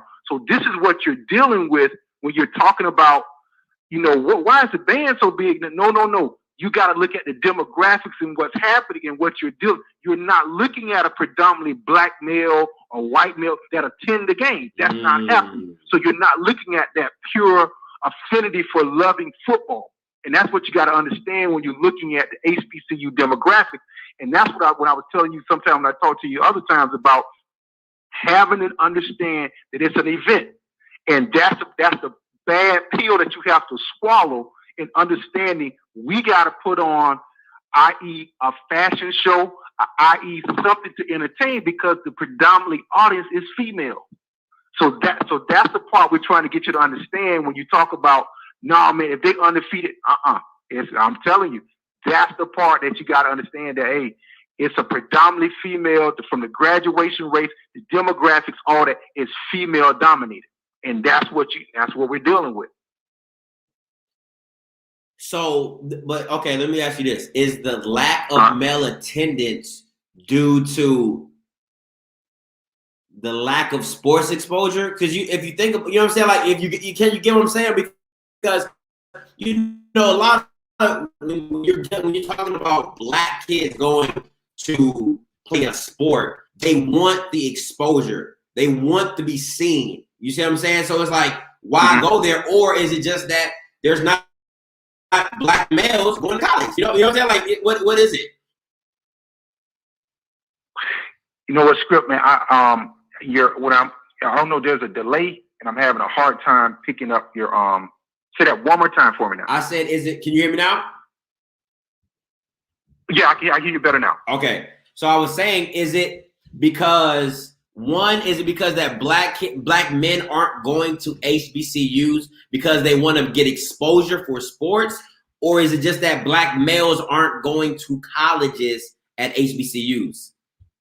Yeah. It's more so when you look at it's always been like that. Your black female is the one that is going to college, and in particular to HBCUs. This is go and look at the percentages going all the way back to the 80s, 70s. You will see that from Florida A&M, Southern, you're looking at a 65-35 attendance rate that goes, and then from that point, you even see it's even greater when you look at the graduation. So that's always been the norm, that you had a higher number of black females going on to the HBCUs. And most people will tell you from, just being around, guys just go and pop up because they know the yard is full of females. I mean, that's just how it's been. And so you just haven't had the large numbers of black. Now that's starting to improve. We're starting to see more black males start to come in. So those numbers are starting to come down a little bit more. So I would say it's probably more like, I think it's even getting somewhere like 55-45. It's still a predominantly higher number of females. But that, in sense, though, is the part in which you have to battle with to be able to understand why bands and why it becomes so much of an event when you're looking at those, and then when you're trying to also get the public as far as the surrounding areas to come out. Again, you'll see the older people coming out, and you'll see the older couples, male, with his wife or whatever. But then you'll see again a lot of females that are coming to the game, and they want to be entertained. Some of them understand the game a little bit, but a lot of them they don't. So as you start to get used to the HBCU landscape and you go to the different games, just observe that. Just observe it. I've been around it all my life, but you'll observe and you'll see, okay, wow, okay, now I guess I see why, when you see after the halftime show, the third quarter attendance, it drops drastically. And that's crazy. That's crazy. I mean, watch after the halftime performance, people get up and start walking around and leaving. That's females. That's what they do. It's like, hey, I watched some of the game. Somebody finna see my outfit. Somebody finna see my hair. I'm just gonna socialize. Really, and that's what it turns into. So the fourth quarter, a very good game is going on, and half the damn stands is down, walking around, socializing and not. That's females. Wow. That's what. And if you get the females doing that, okay, young guys, they not gonna sit there and watch the game. They trying to get down there. Hey, I need to holler at so and so or whatever. So that's what it turns into, an event, a socializing event. Wow. So that's what you're dealing with. Wow. Wow. Oh, wow. I'm really like, man, KJ, you always be dropping. Listen, you always be dropping some gems on here. I swear for everything you steady do. I just text you too, so make sure you lock me in. Okay, I got you, man. Like I say, when you come to Miami, I hopefully if you come down, I get a chance to meet you. But I'm gonna be there. That, okay? I'm gonna be there. Okay. All right, sounds good, bro. I appreciate it, K. All right. Peace. All right. Man, I love when KJ calls and he always drops some gems, and I appreciate that. That's wow. That's some stats for you. What's up? What's up? Calling you live. How you doing? Great show. I want to say it's a combination of that, but also I would say this: success is a team sport. You can lose, solo, but success is a team sport. And I'm saying that because HBCUs versus other schools, football teams aren't on the same level, but success is a team sport. And so if you look at majority of HBCUs, if they're not in a rural area, they are in an impoverished area. Mm-hmm. And you have to blame the team. So we go to the school, but then we got to leave the state to get a job. Mm. But you're still on the team. But you out here would rather go claim your success to get, not you, but just in you in general, us, black folks, we'd rather go get the big house, the car, but then you got a school like Grambling, Alcorn, Tuskegee, Pine Bluff, 286 acres of land for sale right across the street from the front gate of Grambling. Wow. 478 acres for sale right across the street from the front gate of Alcorn. Tuskegee got 786 acres for sale right down the street from the school. But we can't put the plan together or get 10 people together with 800 credit score and go to the bank and get a loan and develop our own community. And then also it's a team sport. So how many black people is realtors and underwriters? But then when you go look up online to see what land is for sale, it'll tell you a house is for sale 3 miles from LSU, but go look for one for sale 15 feet from Grambling. They won't even put the school name in the description. Wow. So, success is a team sport. So it's time out for blaming, the white man and everybody else when we can go get our own resource and build our own thing. But we'll go out here and share, chat, and spread everything about Akon building Wakanda in Africa, and we have the potential to do it right here ourselves the whole time. So, instead of just talking about it, be about it, me and my partners, we put together some money, and we bought the 176 acres of land across the street from Alcorn. So we ain't gonna just talk about it, we gonna be about it. But let's talk about these other people, other black people. All these people that went to HBCUs that are self-employed, got their businesses, they claiming they got 6 figures. But when the swag championship was on TV, why you didn't buy a commercial on TV? Mm.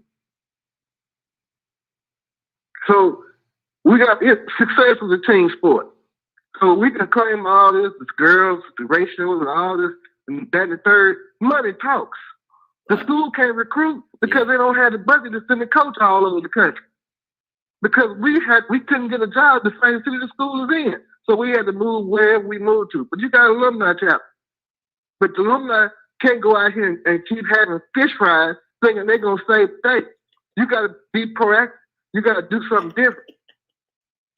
Have you ever seen anybody advertising a fish fry for LSU or Ohio State? Hell no. You ain't going to find it. Now, you go to your court clerk's office in Jackson, Mississippi, and you find all the houses, 30% of the houses around Jackson, Maple Street all the way up to Ellis Street, 30% of them houses ain't paid property tax in 3 years. Mm. But meanwhile, the bank got all this money, but they can't seem to find a way, or can't nobody find the time to put a business plan together to convince the bank to invest money to redevelop our community. And if you can't convince the bank, then why we can't put our money together and do it ourselves? If you don't have no excuse now, prime in place. So the prime in place, it's time to put some money down and build and capitalize. Don't just sit back and watch the show. Get in the game. That's facts. Don't talk about it, be about it. That's all I wanted to say. Because, you know, right now, it's potential for at least 500 people to become millionaires in a SWAC in 2021. Now, who's going to be about it? Yeah, you gotta start holding them accountable. Gotta start holding people accountable. Hey, appreciate the call, my guy. All right, have a good day. Boy, I felt that in my spirit. He said, who advertising fish fries for LSU? Nobody. Hey, caller, you live. Talk to me. What up, Scotty? This Sean, man. What's good, Sean? Talk to me. Man, all right. So let me keep it real. You on point. Now, the brother you spoke to talking about the graduation rate and all that, that's irrelevant. All right.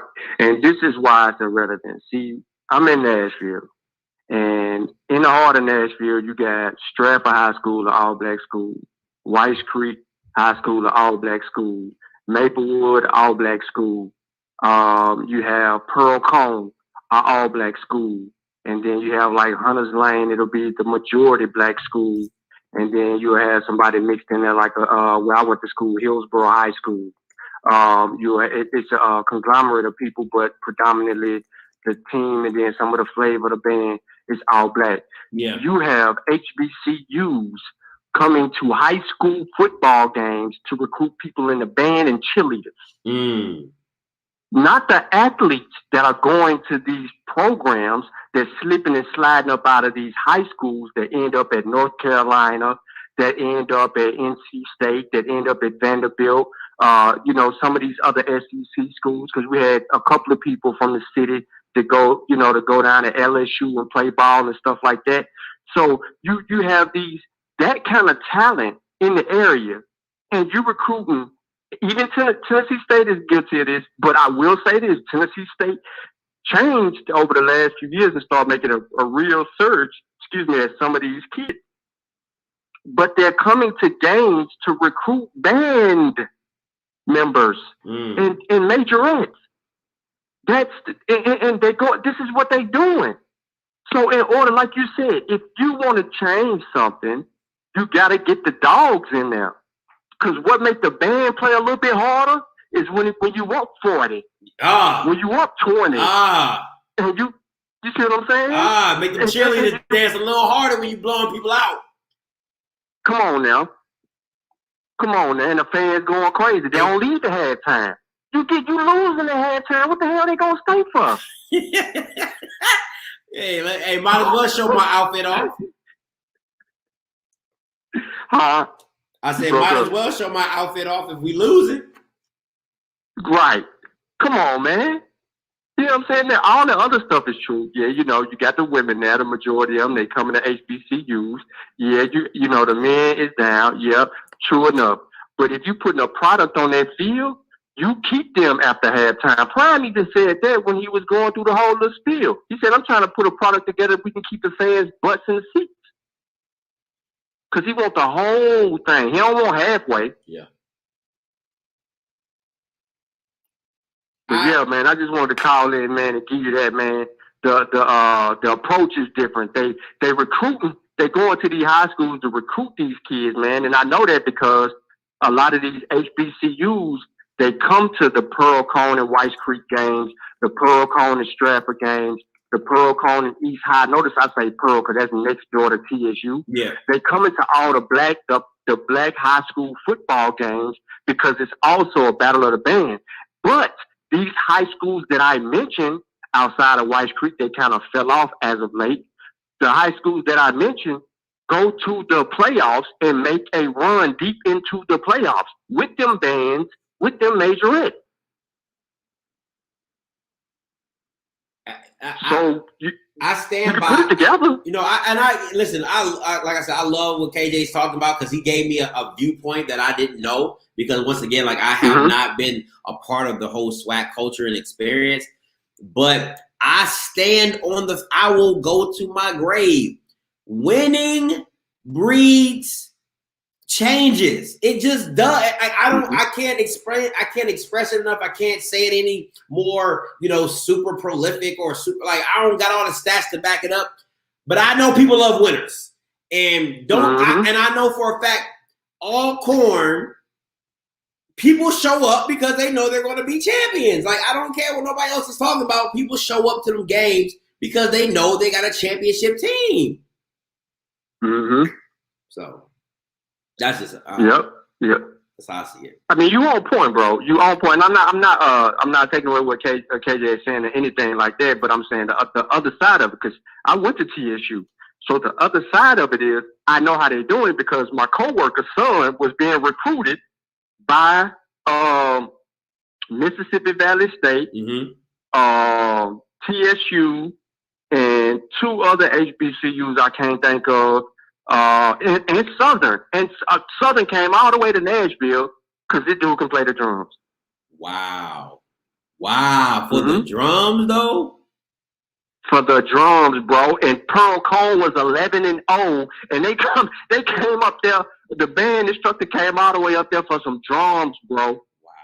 With 11-0 team going into the playoffs with some Power 5 schools recruiting. Their quarterback was like number 3 or 4 in the state or something like that, but like number 7 or 11 cornerback at the time. I was like, man, they got players.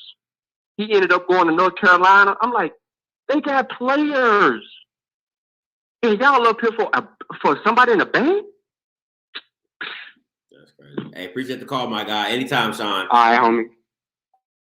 All right, take care. You too. That man, they coming up to see that somebody play the drums. The drums, though? Good night, Irene. Hey, caller, you loud. Talk to me.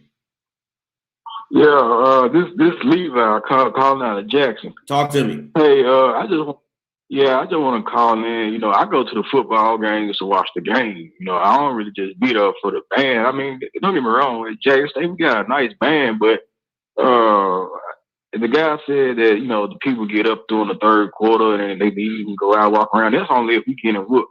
But you can't tell me if it's 45 to, I don't know, let's say 47 or it's tied up. Everybody gonna still be in the stadium standing on their feet trying to see who's gonna come out with victory. So like the band is something, I really don't be studying the band. To be honest with you, when the band come on the field, do the halftime show, that's when I go down to the concession stand. I'm finna give me some nachos, some popcorn. I'm finna come back up because by the time I get out there long line in the concession stand, the halftime show over with. So in the second half, I'm good. I'm ready to go. So I just want to say I go to the ball game to watch the football team. The band cool, but like the spring, like I can care less if the band beat there, and that's just my opinion. So I'm gonna let you go do your thing, and I'll just get what you like. One question before you go. If Southern and Jackson State, right, if they're playing a close game, are you watching the whole game? Yes, sir, I am. Correct. With or without Dion? There's no way. Without Dion, there's no way. There's no way that I'm gonna get up in a Southern and Jackson State game. You trying to tell me that I'm gonna leave during the third quarter and just go walk around outside and go to my car and stuff like that? I mean, think about it. You paid all this money for a ticket, and you trying to tell me you gonna leave the Southern and JSU game in the third quarter when it's a close game? Come on, man, that don't even make no sense. That's facts. Hey, appreciate the call, my guy. Anytime. All right. Amen. Hey, if you want to call in, 701-801-6395, 701-801-6395. I am taking calls. Hey, caller, you live. Talk to me. Thanks, guys. This is Keontae from Mississippi, man. What's up, Key? I want to talk about the caller a few calls ago. He complaining about band directors coming to high schools recruiting kids in band. But why these football coaches at these same institutions not coming to recruit the football team? How is it the band director's fault? Because he's doing his job, but the football team coaches ain't doing their job. This don't make sense, right? Let me ask you this, Key. I'm gonna give you some pushback. I'm gonna keep it a whole buck. Before Deion, right? Before Deion, whatever, were the football programs ever as important?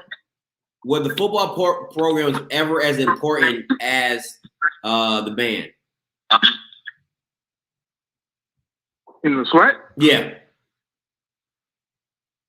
The only schools that I could say about before Deion would be Alcorn, Southern, Grambling, and maybe PV.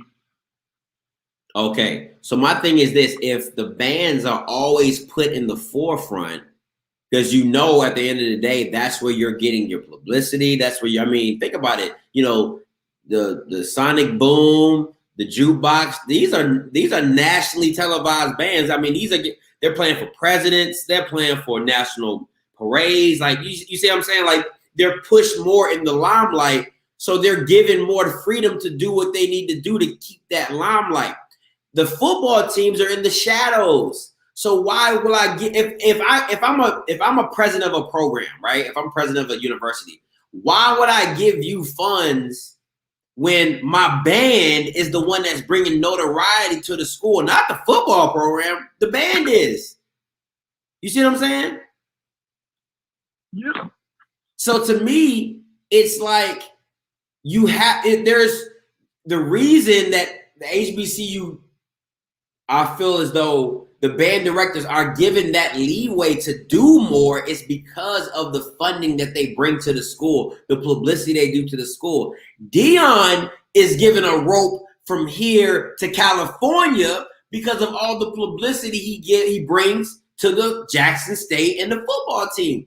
When you are the man, you're allowed to do more. You think Eddie Robinson wouldn't be allowed to do whatever the hell he wants to do at Grambling? You don't think Pete Richardson at this era would have been allowed to do whatever he wants, go wherever he wants, flower, and to get the player he needs to keep the – that's my thing. But I think people are so – the decline of the football has gone so far down that people don't understand that anymore. All they're talking about is bands this, bands that, bands this, bands that. I don't give a damn about a band if my team is that good. But continue, Keontae. Continue. I'm sorry. Went on a little rant. I went to HBCU, but I didn't go to school in the SWAC. Mm-hmm. I went to Coahoma Community College, which is an HBCU, even though it's a community college. Our football team was ass. But our band was great. And I was in the band because I went to school on scholarship in the band. And my band director drove 7 hours to come recruit me.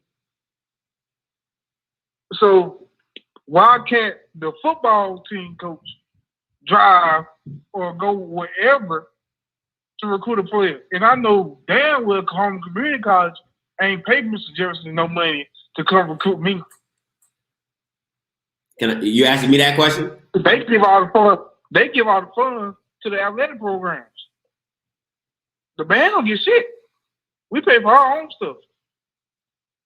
This is my thing, though, because like I said, I'm only going off my limited knowledge. I want to make that very clear. I'm going off a very limited knowledge, but how I'm viewing it is this: if I'm a kid that plays the band, if I'm a band kid, right? I know if I'm black and I play in the band and I'm good, the only schools I'm looking at are HBCUs. If I'm talented and I play sports, I'm not looking at HBCUs.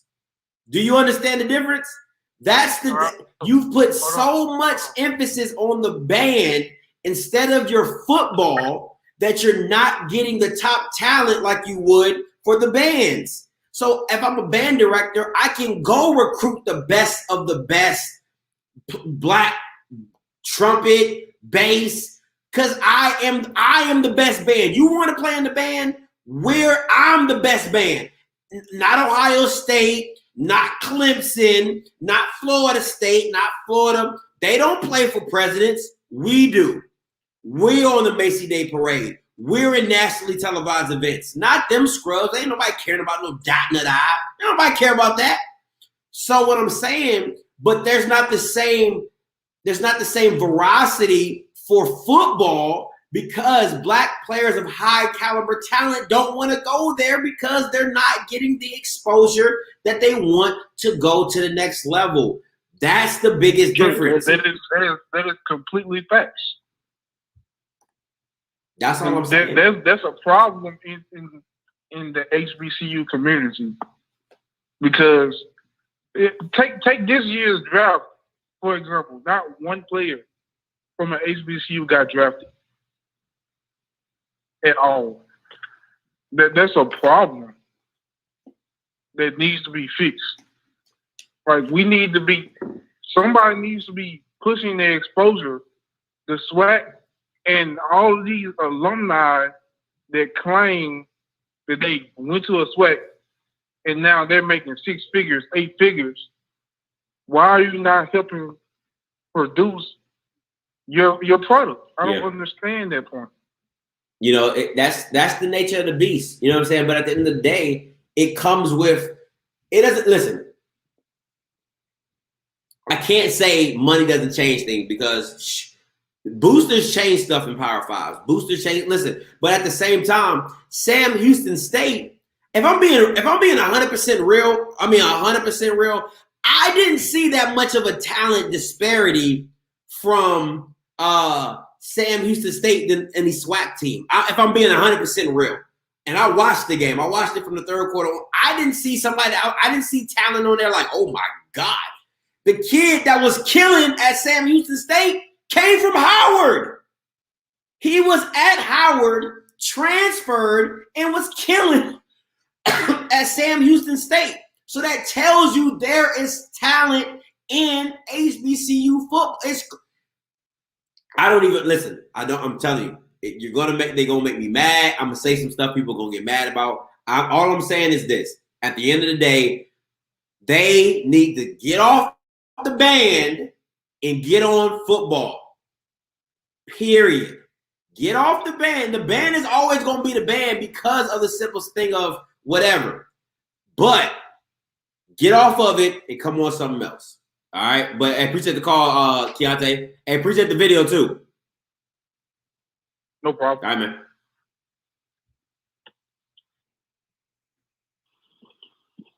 Hey, caller, you live. What's going on, Offscript? It's your man, Larry, man. What's up with it? What's up, Larry? Talk to me. Nothing much, man. I'm just ready for you to touch down back in the city, man. Hey, man, listen. Hey, I'm waiting for it. Hey, I'm waiting for it. Look, man. Look, I'm ready, man. Look, we're going to step out on the right night with the nightlife, man. You know what I mean? Yeah, brother, man. I'm waiting for you, bro. Hey, we gonna link. You know we gonna link. You know, we'll spring a little holy water on your forehead. You know how it goes, man. Boy, you stupid. Boy, you stupid. Man. But yeah, man, I was thinking about what you said, man. If I did, man, that's a great topic. First off, what you got, man, because as you see, we got a lot of feedback is good, man. But I personally think the bands matter more once all the elite talent start going to PWIs. And so basically, you always had a good band, but once they start going to PWIs, it's like, You know, yeah, your team might lose by 40, but the band is amazing. And so, but my thing is this, man, if I was a recruiter, this is how I honestly feel. This is what I would do. Mm-hmm. First of all, I would always start in-state or surrounding areas. And this is what I would do. This is my honest thing. And maybe this might be a good seed because I know some of your listeners are coaches or something. But this is what I would honestly do.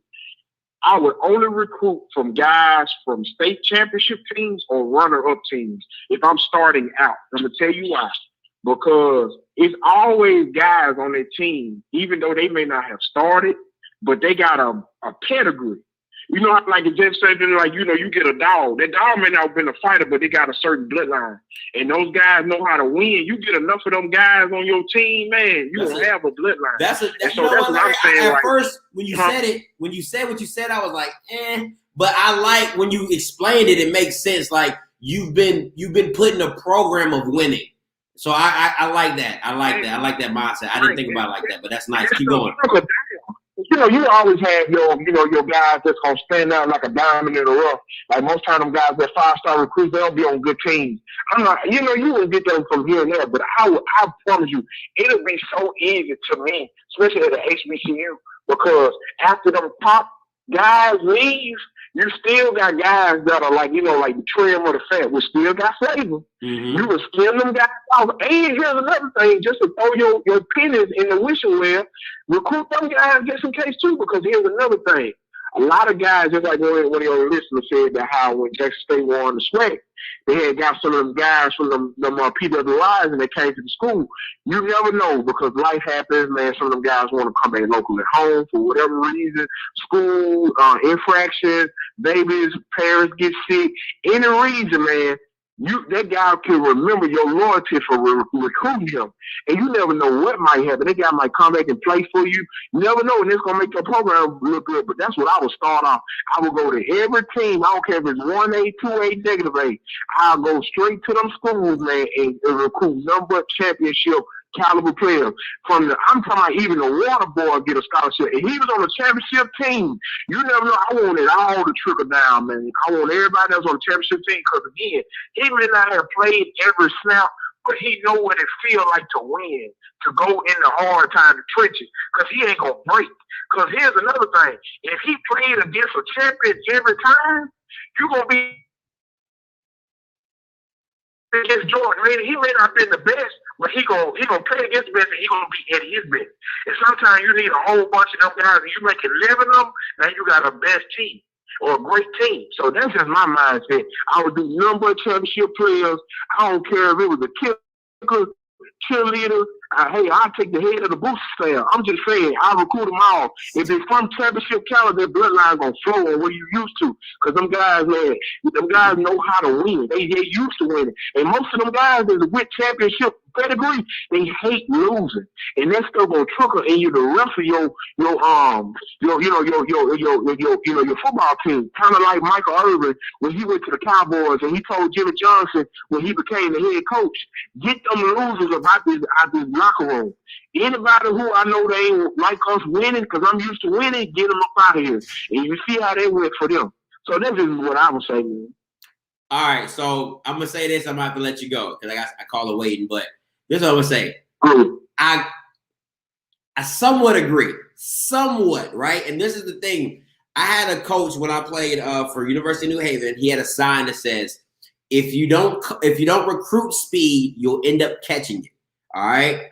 My thing is what you're saying is you're gonna miss a lot than you hit because there's gonna be guys that are studs at losing programs, but football is a team sport.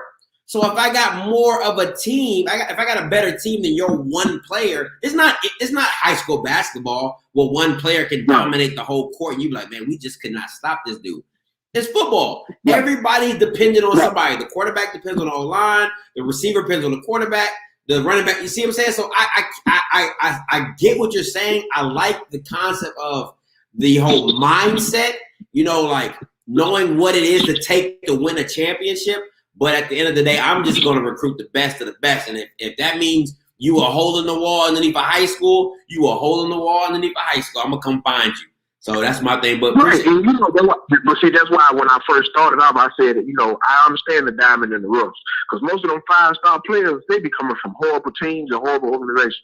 I know that, but I'm saying it's the fact of where if I'm starting off, if this is between my first through 5th year of recruiting, you build a culture. You want to build a culture. Championship guys because I want that bloodline in my locker room.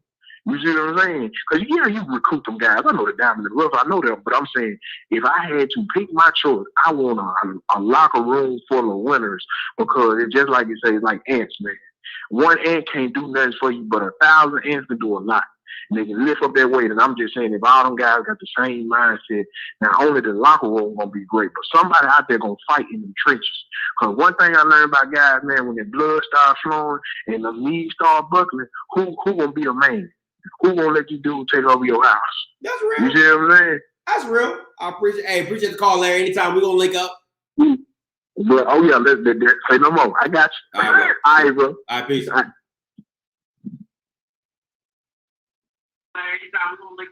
Hey, calling you live. Turn your background down for me. Hello? Yeah, turn your background down for me. You live.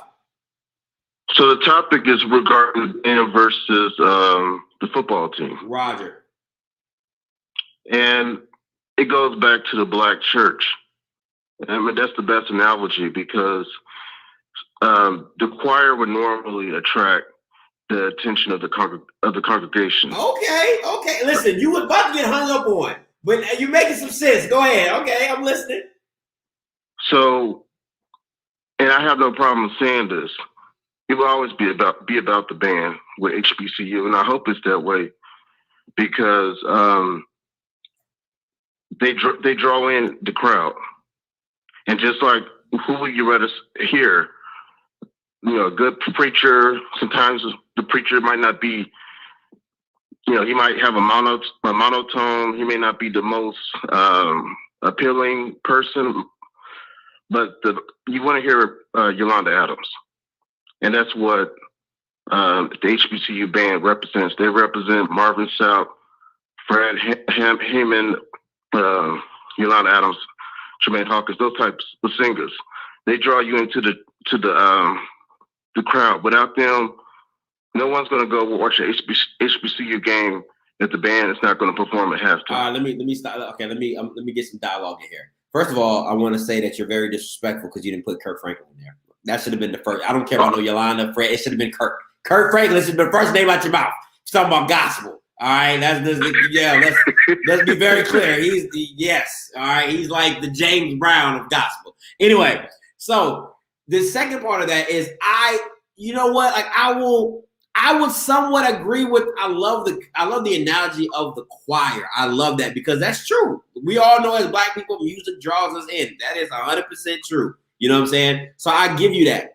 My thing is I don't like the second notion of your statement is to say it should always be about them. And that's where you lose me because that's where you lose the best players. If you're trying to get the best product and you're constantly focusing on, that's why Black bands get the best players because they know they're going to the best program. If I'm going to either a jukebox or Sonic Boom, I know they're going to be the best thing for me. They're like the Alabama of bands. You feel what I'm saying? So you getting picked by them is like, oh shoot, I'm good.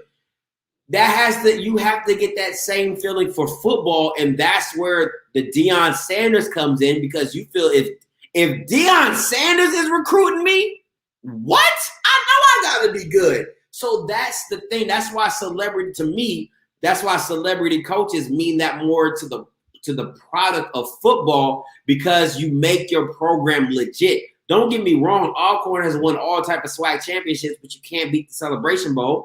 All right. And you've done all this type of stuff and you still not bringing no cash cows. Like it's about money and product. And that's why I feel the football should start coming first before the bands. But go ahead. What do you say to that?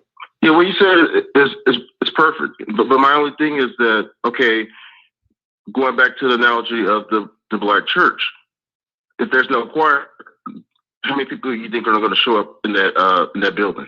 That's fast. So no one's going to go there without the choir. That's just our tradition as a people, and I think it's beautiful. And I don't know if you're familiar with the Chicago Cubs, but back in the day, before they won their first championship, people went to the North Side just because the game was a social event.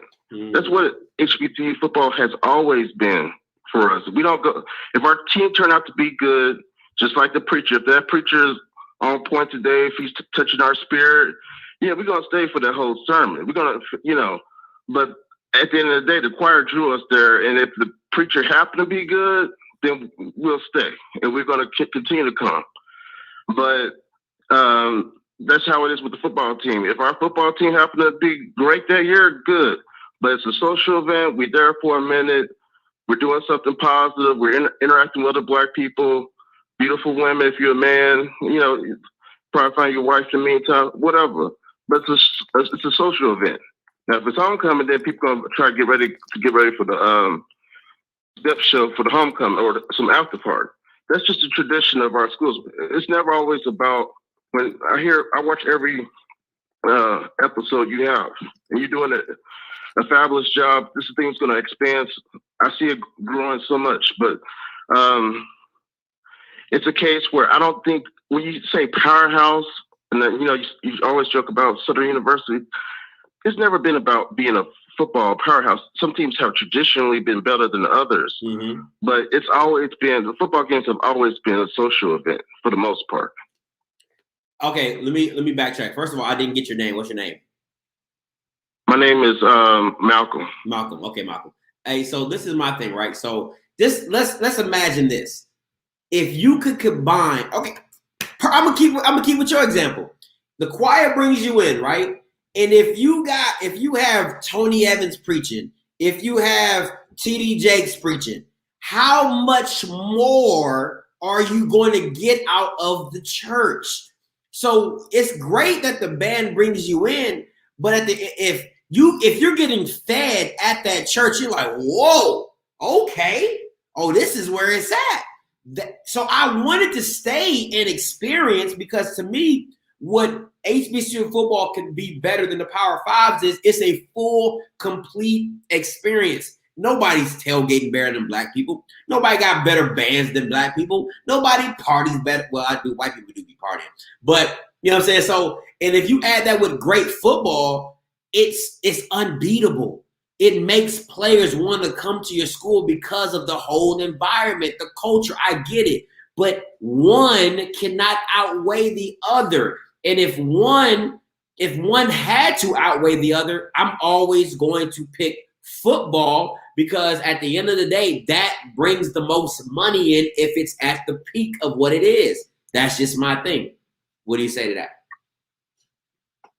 Well, I graduated from college 2 decades ago, so maybe things have changed, but that's what I appreciate about the tradition of HBCUs was the band. And if you had a great football team, that was the icing on the cake. Like I said, certain schools, they traditionally, like Southern University and Grambling back in the day, but to me, I always thought of that as the icing on the cake.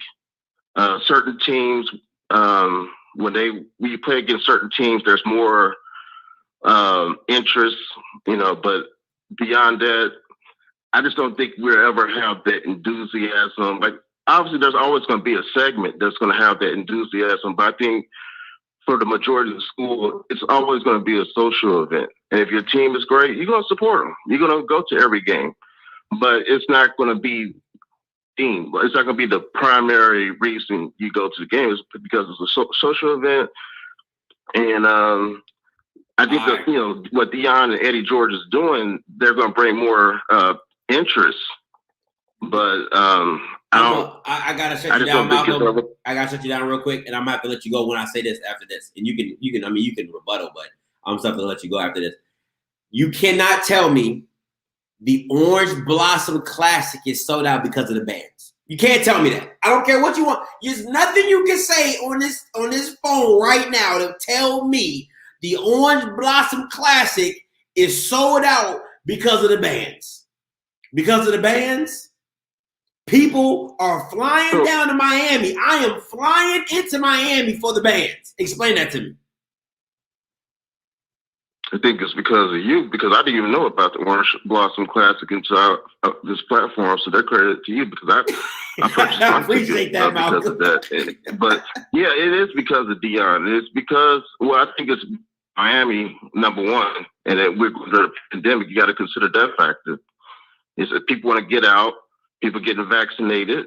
So who wouldn't want to go to Miami? Now, if the game, I'll be honest. My only rebuttal, because I don't disagree with you. I think, but my thing is, let's say the game was in, would have had the same interest if it was in Jackson. Hell yeah! Mississippi. No, it wouldn't. You're crazy. You're crazy.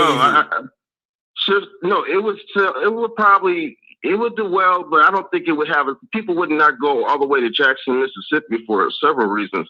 Yet they will go to Miami for a game like that.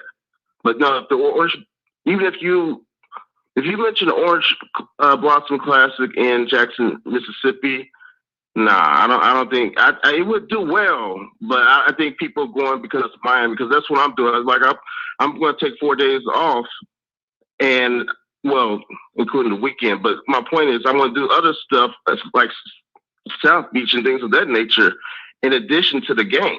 So I think that it's just Miami, man. It's not just that game.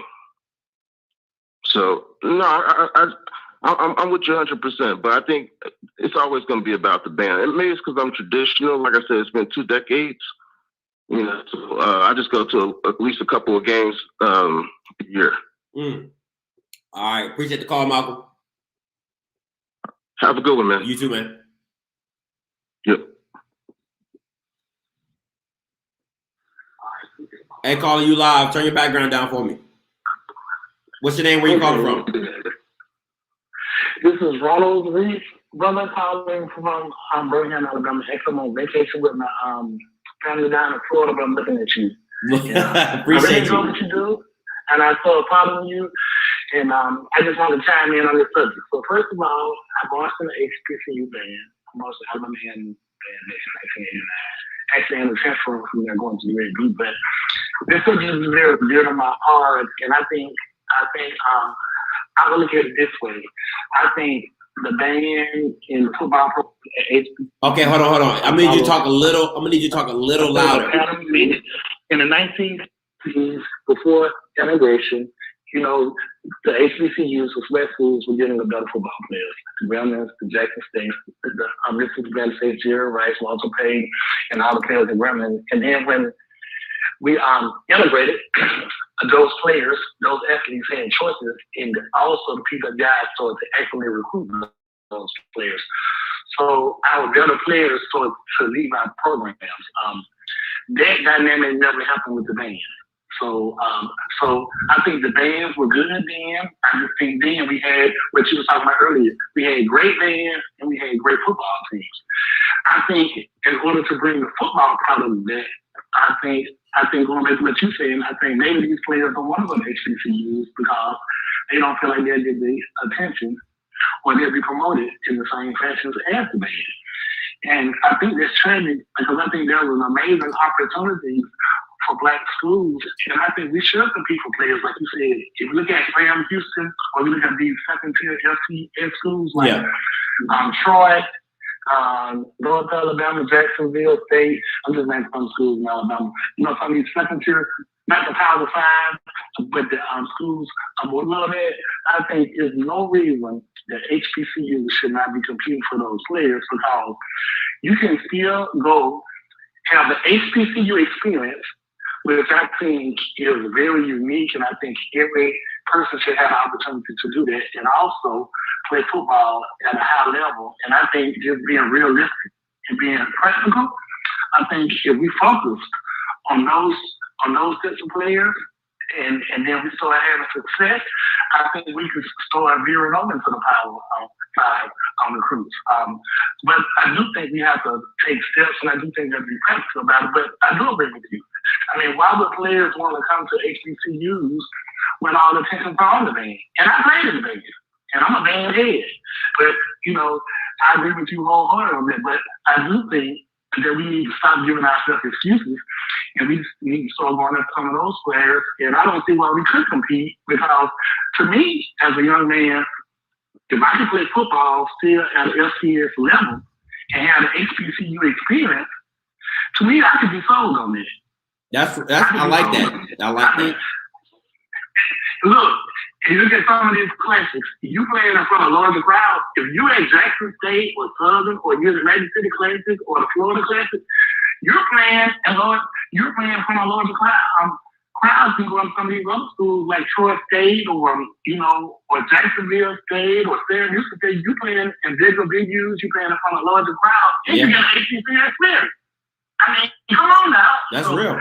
I think we need to start giving ourselves excuses as far as why we can't do that. And I agree with you. I just think you just being 100. We pump up the bands. I'm always for the bands. And I get that. Hey, the band saved my life.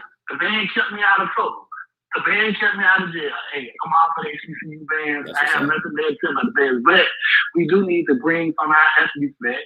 And there's no excuse for that. Because there's no way we should be losing athletes to San Houston State and some of these schools in Dakota where it's snow and ice and nobody look like us. I mean, why we can't compete for those players? Why we can't compete for those players and those schools like that? You mean you're rather go to South Dakota in the snow versus Baton Rouge or Montgomery or Huntsville or Atlanta or Tallahassee? Really? I mean, think about it. If it's a sacrifice, I'm gonna sacrifice my willingness to stay warm if it's gonna give me the opportunity to go pro.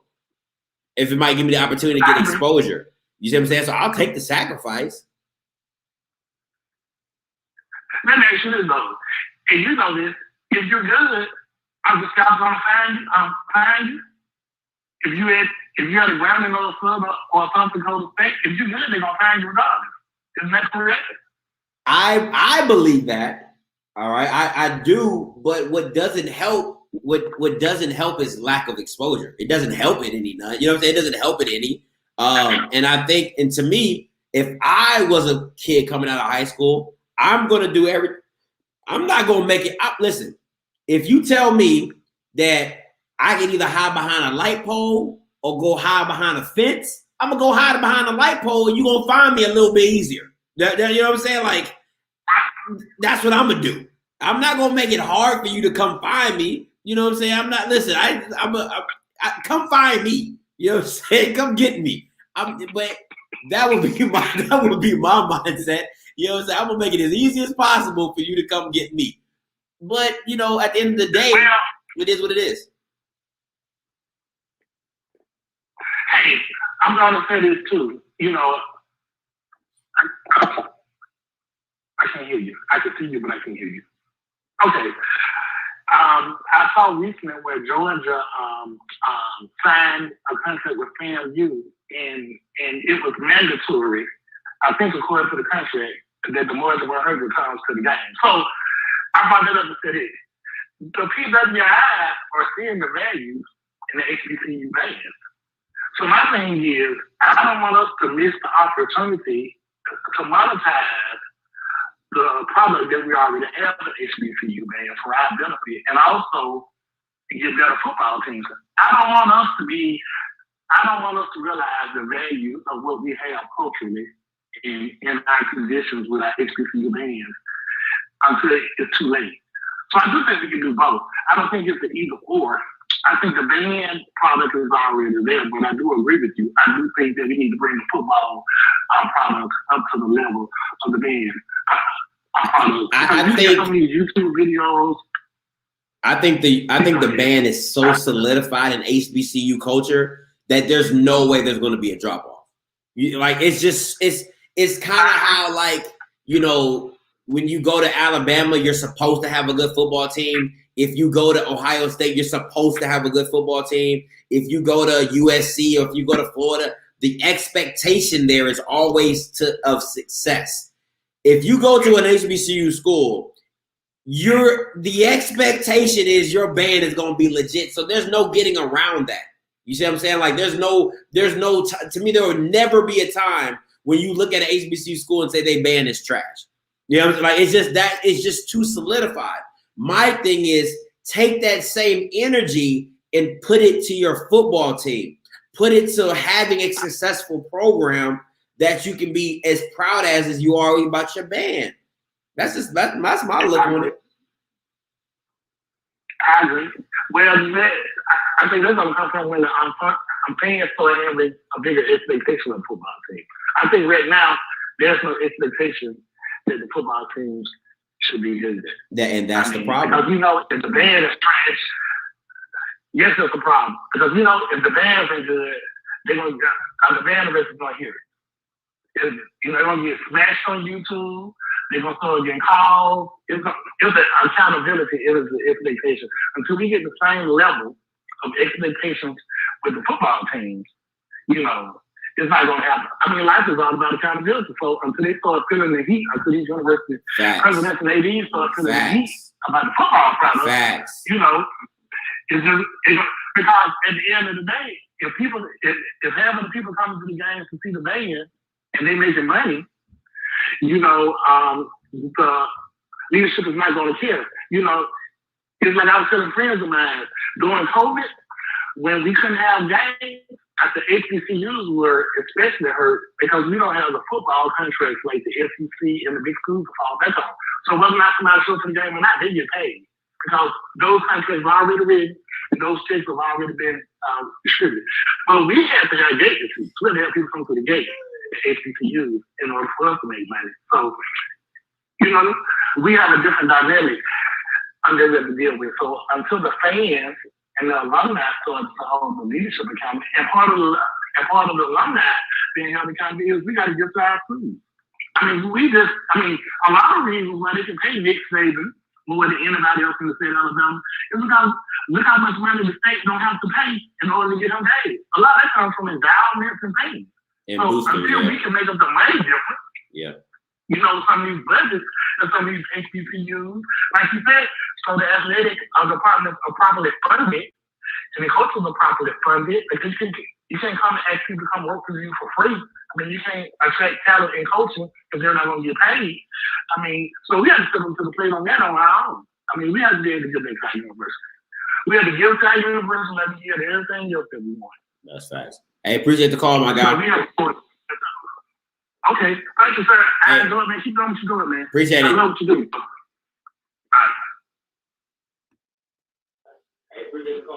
Hey, Mr. Lomax, you live. Turn your back right now for me. Boy, Scotty. Look, man, I'm sorry. I know I throw my hat in the ring, and I've been late coming on to your show. Just to comment on this band thing, we just stirred up a hornet's nest on this thing. Yeah, because now who got the best band? But the thing is, sir, if it wasn't for the bands, HBCUs have to draw funding in, right? We need money.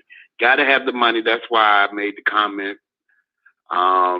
It takes money for us to have the exposure that you're talking about, because most HBCU games are just a step above high school games.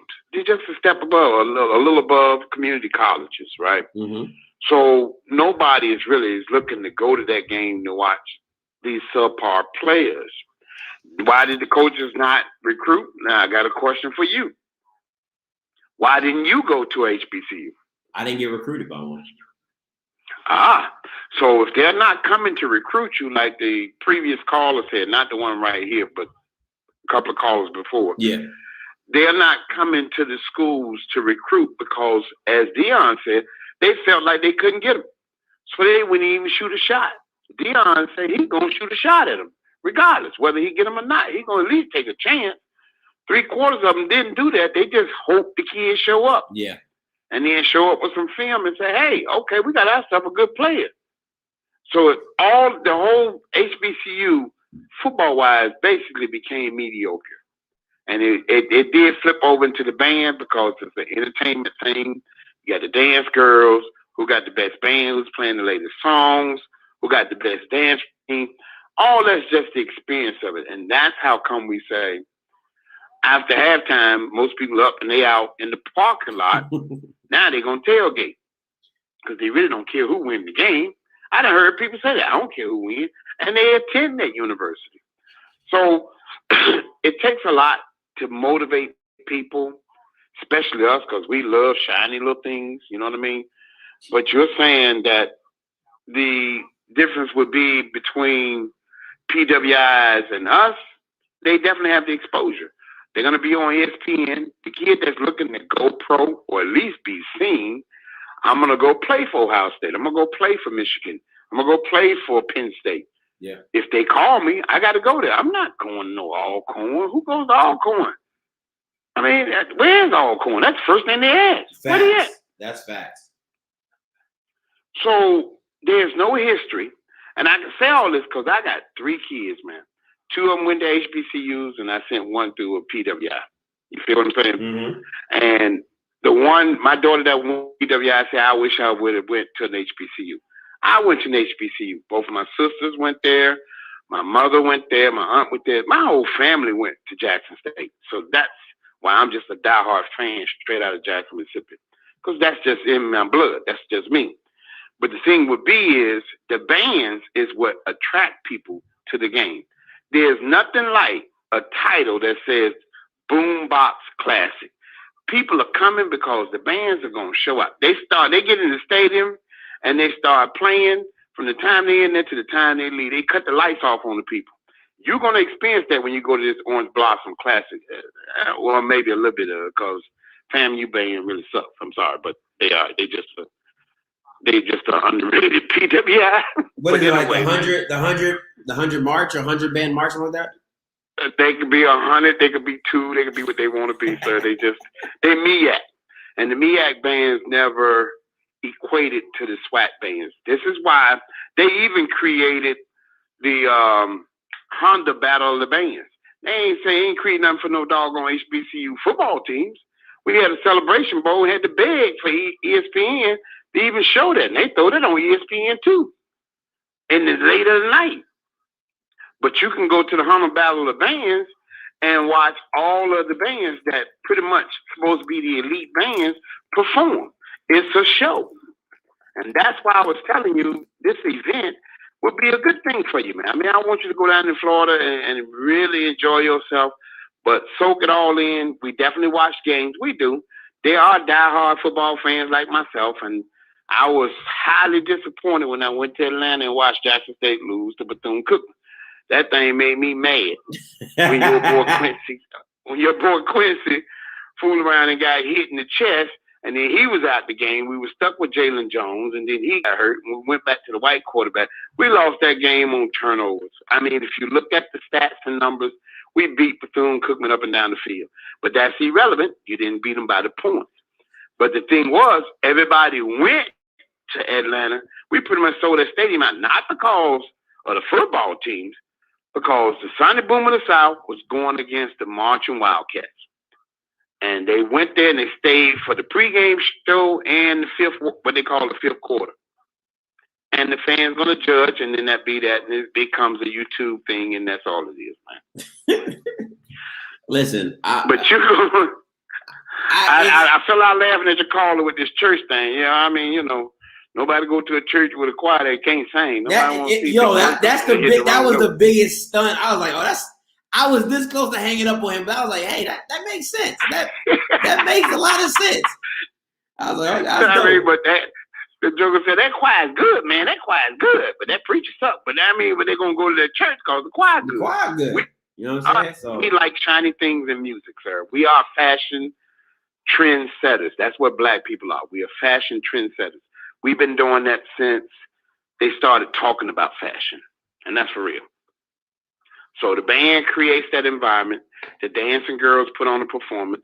The drum majors flip all over the field. Everybody doing all kinds of cartwheels and doing crazy crap. You eat your popcorn and it's exciting. It's like going to the movies for the first time. But I appreciate it, man. I ain't gonna hold up your time, bro. I appreciate you letting me get on here and run my mouth. I was in your chat. Nah, I appreciate it, Mr. Lomax. You know you're always welcome for a call. Definitely, sir. You have a good one, man. You too, man. Peace.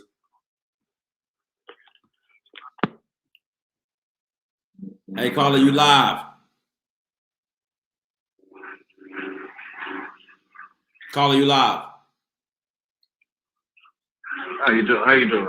Good. Talk to me. All right. So, as a member of, hold on, let me get my speaker. Can you hear me now? Mm-hmm. All right. Now, as a member of KK side, I think we got to put the proper perspective in this place. And I understand what you're saying about the quality of football, but the band's significance has a historical significance in this whole matter. In 1492, when Abaca Masir invaded Spain, he had 100,000 troops, and all of them had drums. Bro. And they crossed the straits. They played the drums at night. And they scared the Spanish so bad that they was willing to surrender before the sun came up. And they didn't know what was coming. Sir. So when you go to Grambling in the third quarter, what'd you say? Sir, don't hit me with no 1492 nothing. If it don't start in 1990 or 1980, don't. It's all relevant. It's all relevant. Don't do it. It's all relevant. All I'm saying is you about to be relevantly hung up on. In the third quarter, when Jackson State Band stand up and play the show in the third quarter, they talking to the football team. Show us what you got. In the fourth quarter, when Grambling stand up and play GSU Rocks the House, they talking to the football team. They talking to the fans. They raise the blood. When Alcorn play fucking War Dance, they telling the fans to get up. Even though Jackson State stole the show from Southern because they played it first in '89, but it's still, the point of the matter is the band, when the football team is 39 and Southern band set up and play Rise Again, they talking to the football team. The 12 man will always defend his home. Now, I like what the other caller said about the good church choir, but it's the same significance, the same relevance to the HBCU football. The coach can't recruit if the school give him a $5,000 budget for recruiting. You 2 flights away and 2 dinners from being broke. Now, your last caller said, why would anybody go to Alcorn? Well, you asked the Russians, because our golf team is Russian. Half of our tennis team is Russian. Half of our volleyball team is Scandinavian, Canadian, and British. So they come there for a significant number of reasons. But it amazes me that how you can have a communication department at an HBCU, but the school don't send nobody to Africa to film nothing. But when you go to white school, they all up in Africa filming National Geographic. We got to work together, and we got to change some things, and it's our fault. It ain't nobody else's fault but black folks. How in the blue hell are we talking about Africa? It's all significant. For example, when was the last time you saw a basketball player, the HBCU team from Africa? When was the last time you saw that? You said when's the last time they can get a student. They can get a You can get a student visa to come to America from anywhere in the world. But for some reason or another, black folks won't even go. We won't even go back to where we come from to recruit players. They end up at all the big colleges. Because they have the money. Who is going to pay a coach to possibly find somebody in Africa that might want to come to an HBCU? Come on, my guy. Is a school a nonprofit or not? You're not. Listen, you're telling me. Wait a minute. Listen. Whoa. They write a grant for everything else. You mean to tell me that you're like 2 seconds? Listen. I do not argue on my channel. I let you speak. You let me speak. My point is this. I'm talking facts though. You're not talking anything because you're trying to listen. Try that first. KK side. Listen. All right. What I'm saying to you is this. If I send a coach to Africa that costs me money to possibly maybe get a player from Africa who might not possibly come back to go to my school. So what are we talking about? That is a risk I cannot take when I can barely recruit talent in my own country. Are you serious? They're recruiting players from all over. Southern recruiting players from Jamaica, Hawaii, everywhere. Every HBCU team every HBCU has a number of students from the Virgin Islands all the way to the other side of the world. So anything is possible. But like Dion said, you got to shoot your shot. So if Alcorn can hire a white coach and he can go get players from Russia, but then you hire a black coach and he can't get a player from What sport is Street, that? What sport? It's something wrong with the mentality. What It's something sport? wrong You're with the not answering my mentality. question. What sport is he recruiting Russian players for? Because it's not football. Look, point I'm trying to make Answer the question. What sport? Golf, track. It's not track. Baseball, it's far from track. No, it's golf. It's volleyball. It's sports that black kids don't really play. That's why they're recruiting overseas. They play them to go to Stanford and Harvard. They play them to go there. You got black folks on the road team at Harvard. So they do play them. You just got to shoot your shot. Okay, my guy. And the last point I want to make is this. We talk about the budget and how HBCUs have a lack of funds. But when you got a SWAC commissioner that signs a no exclusive contract with ESPN, which ties the hands so Oprah Winfrey and other people who own the channel, who can't even bid to get the game on the station. So how big would our audience be if you had a whole Sunday on with your games? But instead, we had an exclusive contract with ESPN, and the game on ESPNU, the same place that they put beanbags over for Alabama State versus Tennessee State. Okay. And those are facts. So, it's success is a team sport. Everybody got to be doing their part to contribute to the success. And it's chess, not checkers. So you playing Chinese checkers. Yeah, we don't know what you're playing. You on. I was rocking with you your first call. The second call, you done go on 1492 KK side. You out there. I'm talking about the historical significance of the band. There's a historical significance of. Gotcha. Mm-hmm. Sure. What's up, Miss Felicia? You my last call. Talk to me. Hey, sweetie. What's How up? are you? I didn't call and talk to you in a while. I know. The callers, the people been missing you. You ain't been on the show. I was working. Look, I done got up late. I don't know why, but every time I call you, I'm cooking. I'm frying fish right now. Get it in. Get it in. Tell me what's going on now. I see you said a band because I got up late. So The question is, the band or the football? the only reason I'm telling you, Miss Felicia, because I would hang up with people who didn't know the topic. But the question at the end of the night is which is more important, HBCU football or the band? That's the question. Okay, I'm gonna say this because I went to HBCU. Like I told you, I'm from Memphis, Tennessee. I could have stayed home with Tennessee State, but I didn't know anything about HBCU for as college, because growing up, like in the 80s, we had A Different World came out.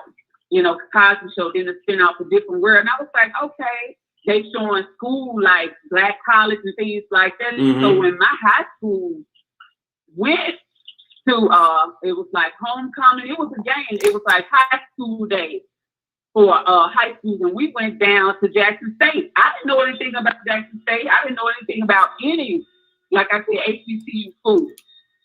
I ended up going to Jackson State because that's the school that I visited. And I remember it was between them and Spelman, and Jackson State, did that first, and then I decided to go to Jackson State because of the business program too, and they was accredited. So the business program was a good program. So, like I said, even being black, we didn't know anything about HBCU. It wasn't, something that we all, knew about, because most of the white schools, that's what you saw on TV. White, top schools, like they were saying, Ohio State and different schools like Alabama and things like that. So, like I said, the way I found out about HBCU, it was a high school day at Jackson State. Went there. I was excited because I never seen the band, and I'm a music lover. And when I saw the band and the girls, and I was like, wow, this is something. This is awesome. So I ended up going to Jackson State. 1993, met my ex-husband now, my son's father, but he was in the boom. He played mellophone. He was a year there before I did. Stayed there the whole 4 years.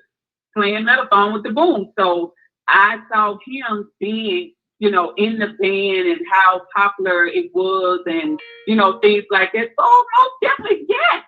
You know, I love my school, but I love my school because it is HBCU and it's black. You know what I'm saying?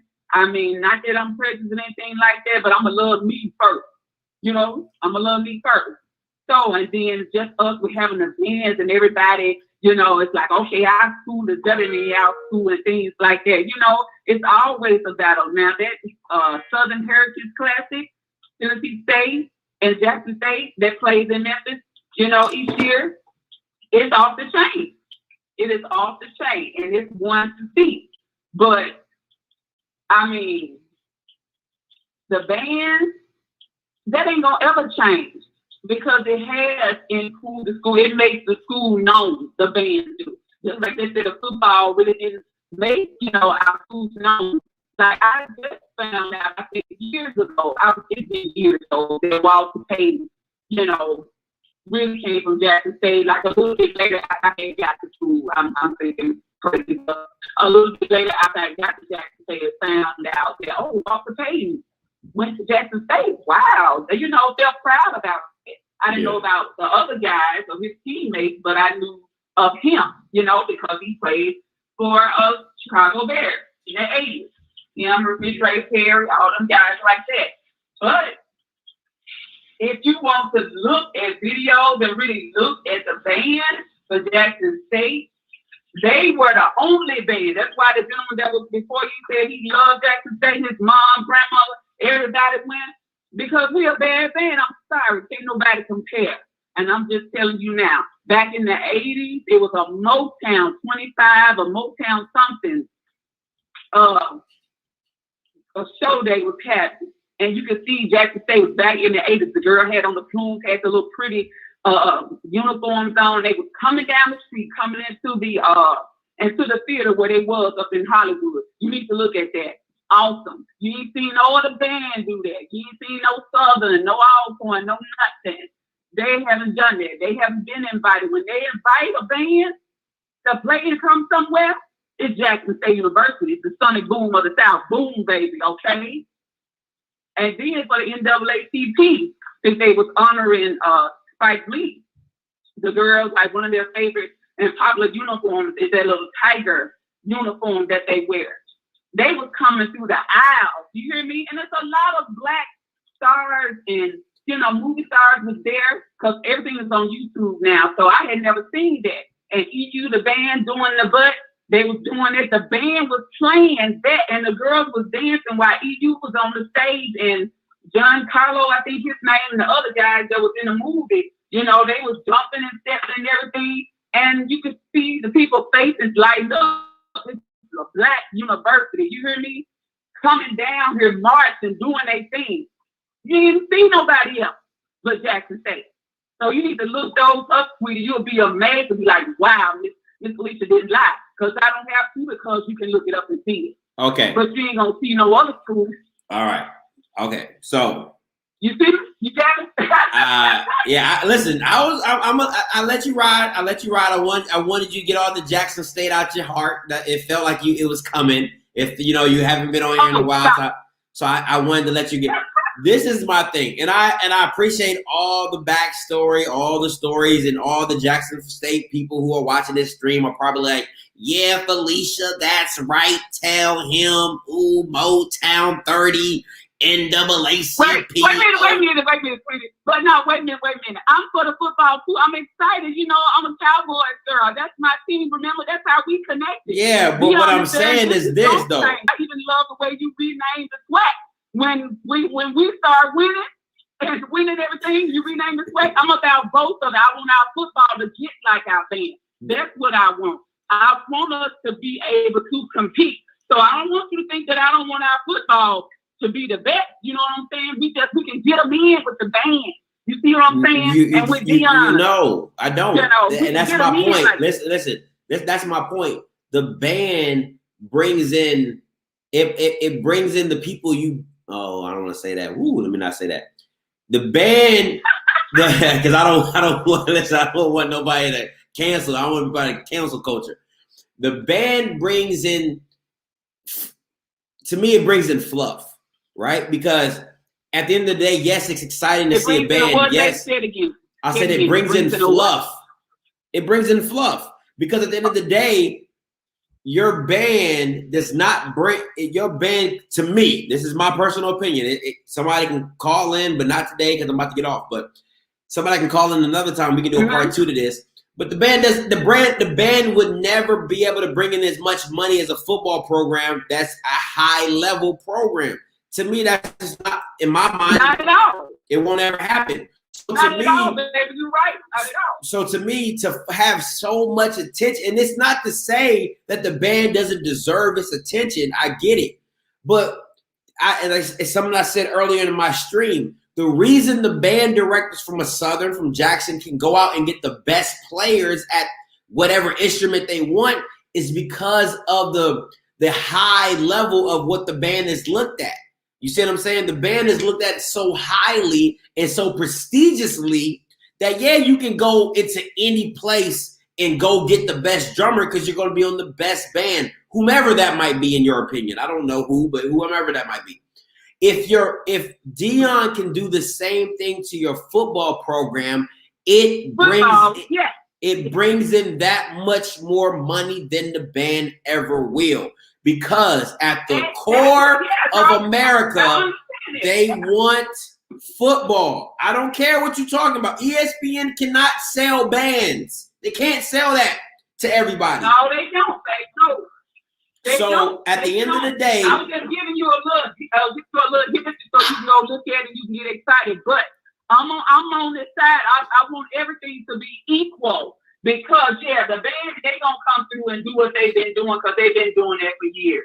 Kids don't want to go to those schools because they heard about it. They see the band. They see that. They don't really see football for HBCU. And just like you was just saying, and just like I think a couple of the calls or whatever, but the youngsters, they don't see football. They see the band. That's all they see. So correct. Yes, and Deion, that's what I want him to do. And when he can do that and bring this and all the coaches and all the heads, which they need to get their asses together, all these coaches from HBCU schools, get with Deion. They need to get a form. They need to get somewhere together so they can put their minds together and they can maneuver and play this thing and play it right. Because like you said, ESPN probably didn't even know nothing about no damn HBCU unless they had players that have played, but they ain't coming in there promoting their school. You know what I'm saying? I went to that school 20 years ago, 25 years ago. But definitely, I want that to be an equal playing field because that football, that's where the money's at. Exactly. That band's just going to be the icing on the cake. Exactly. That's what it's supposed to be. But appreciate the comments, Felicia. I'm about to shut this stream down. Appreciate it. Have a good night. All right, baby. All right. Have a blessed one. All right, listen, so I'm about to shut this down, right? So, but I'm going to end with a nice little ending soliloquy, all right? I'm going to read some of these comments. An example of the Pac-12 falling behind the college football arm race because they cannot bring in football money. Football money runs colleges now. Nothing else will support schools. Thank you. HBCU football programs can't do the same as band recruiting until they get top funding to get better. So explain this to me. And nobody can call in because I closed my call lines. But we'll do a part 2 to this. But are bands getting top funding and football is not? I'm confused. I don't understand. And you can put that in the comments below. Are bands getting more funding and better facilities than football players? Because I just want to know what that is. Is that true, yes or no? But this is my thing.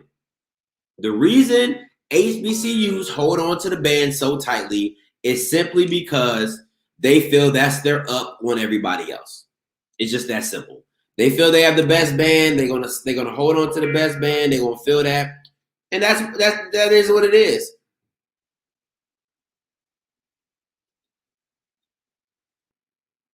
It just that's just what it is. How can the band get no funding and be the best? I don't get it. How can you be the best band to get no funding? that doesn't even to me logically. I don't even get that. And I wish I could listen. I can't take no more calls. I gotta shut this down. We're gonna do a part 2 to this. We're going to do a part 2 to this. I'm gonna start this stream early, and we're gonna go ham. We're gonna go ham. I want to see it. I gotta see it. I want to really dig deep into this because I don't know much about the bands, but I just don't see where it benefits football. I don't. That's just me. I'm sorry. You know, hey, doesn't mean that it's not important to the game. Doesn't mean it's not important to HBCU culture. To me, it shouldn't be the focal point of these schools, but that's what they are. So that's just my thing. But appreciate you guys for tuning in. As always, it's your boy Scotty. You know what I'm saying? Another live completed, knocked down. Appreciate you. Make sure if you're watching this and you've made it to the end, this is previously recorded. So don't call the line, okay? People love doing that. Maybe I'm gonna type in the comments and description previously recorded because people come on and they start calling the line and I'll be getting random phone calls. I'm like, yeah, it's weird. Okay. But till next time, you know what I'm gonna do. I'm gonna holler. God bless.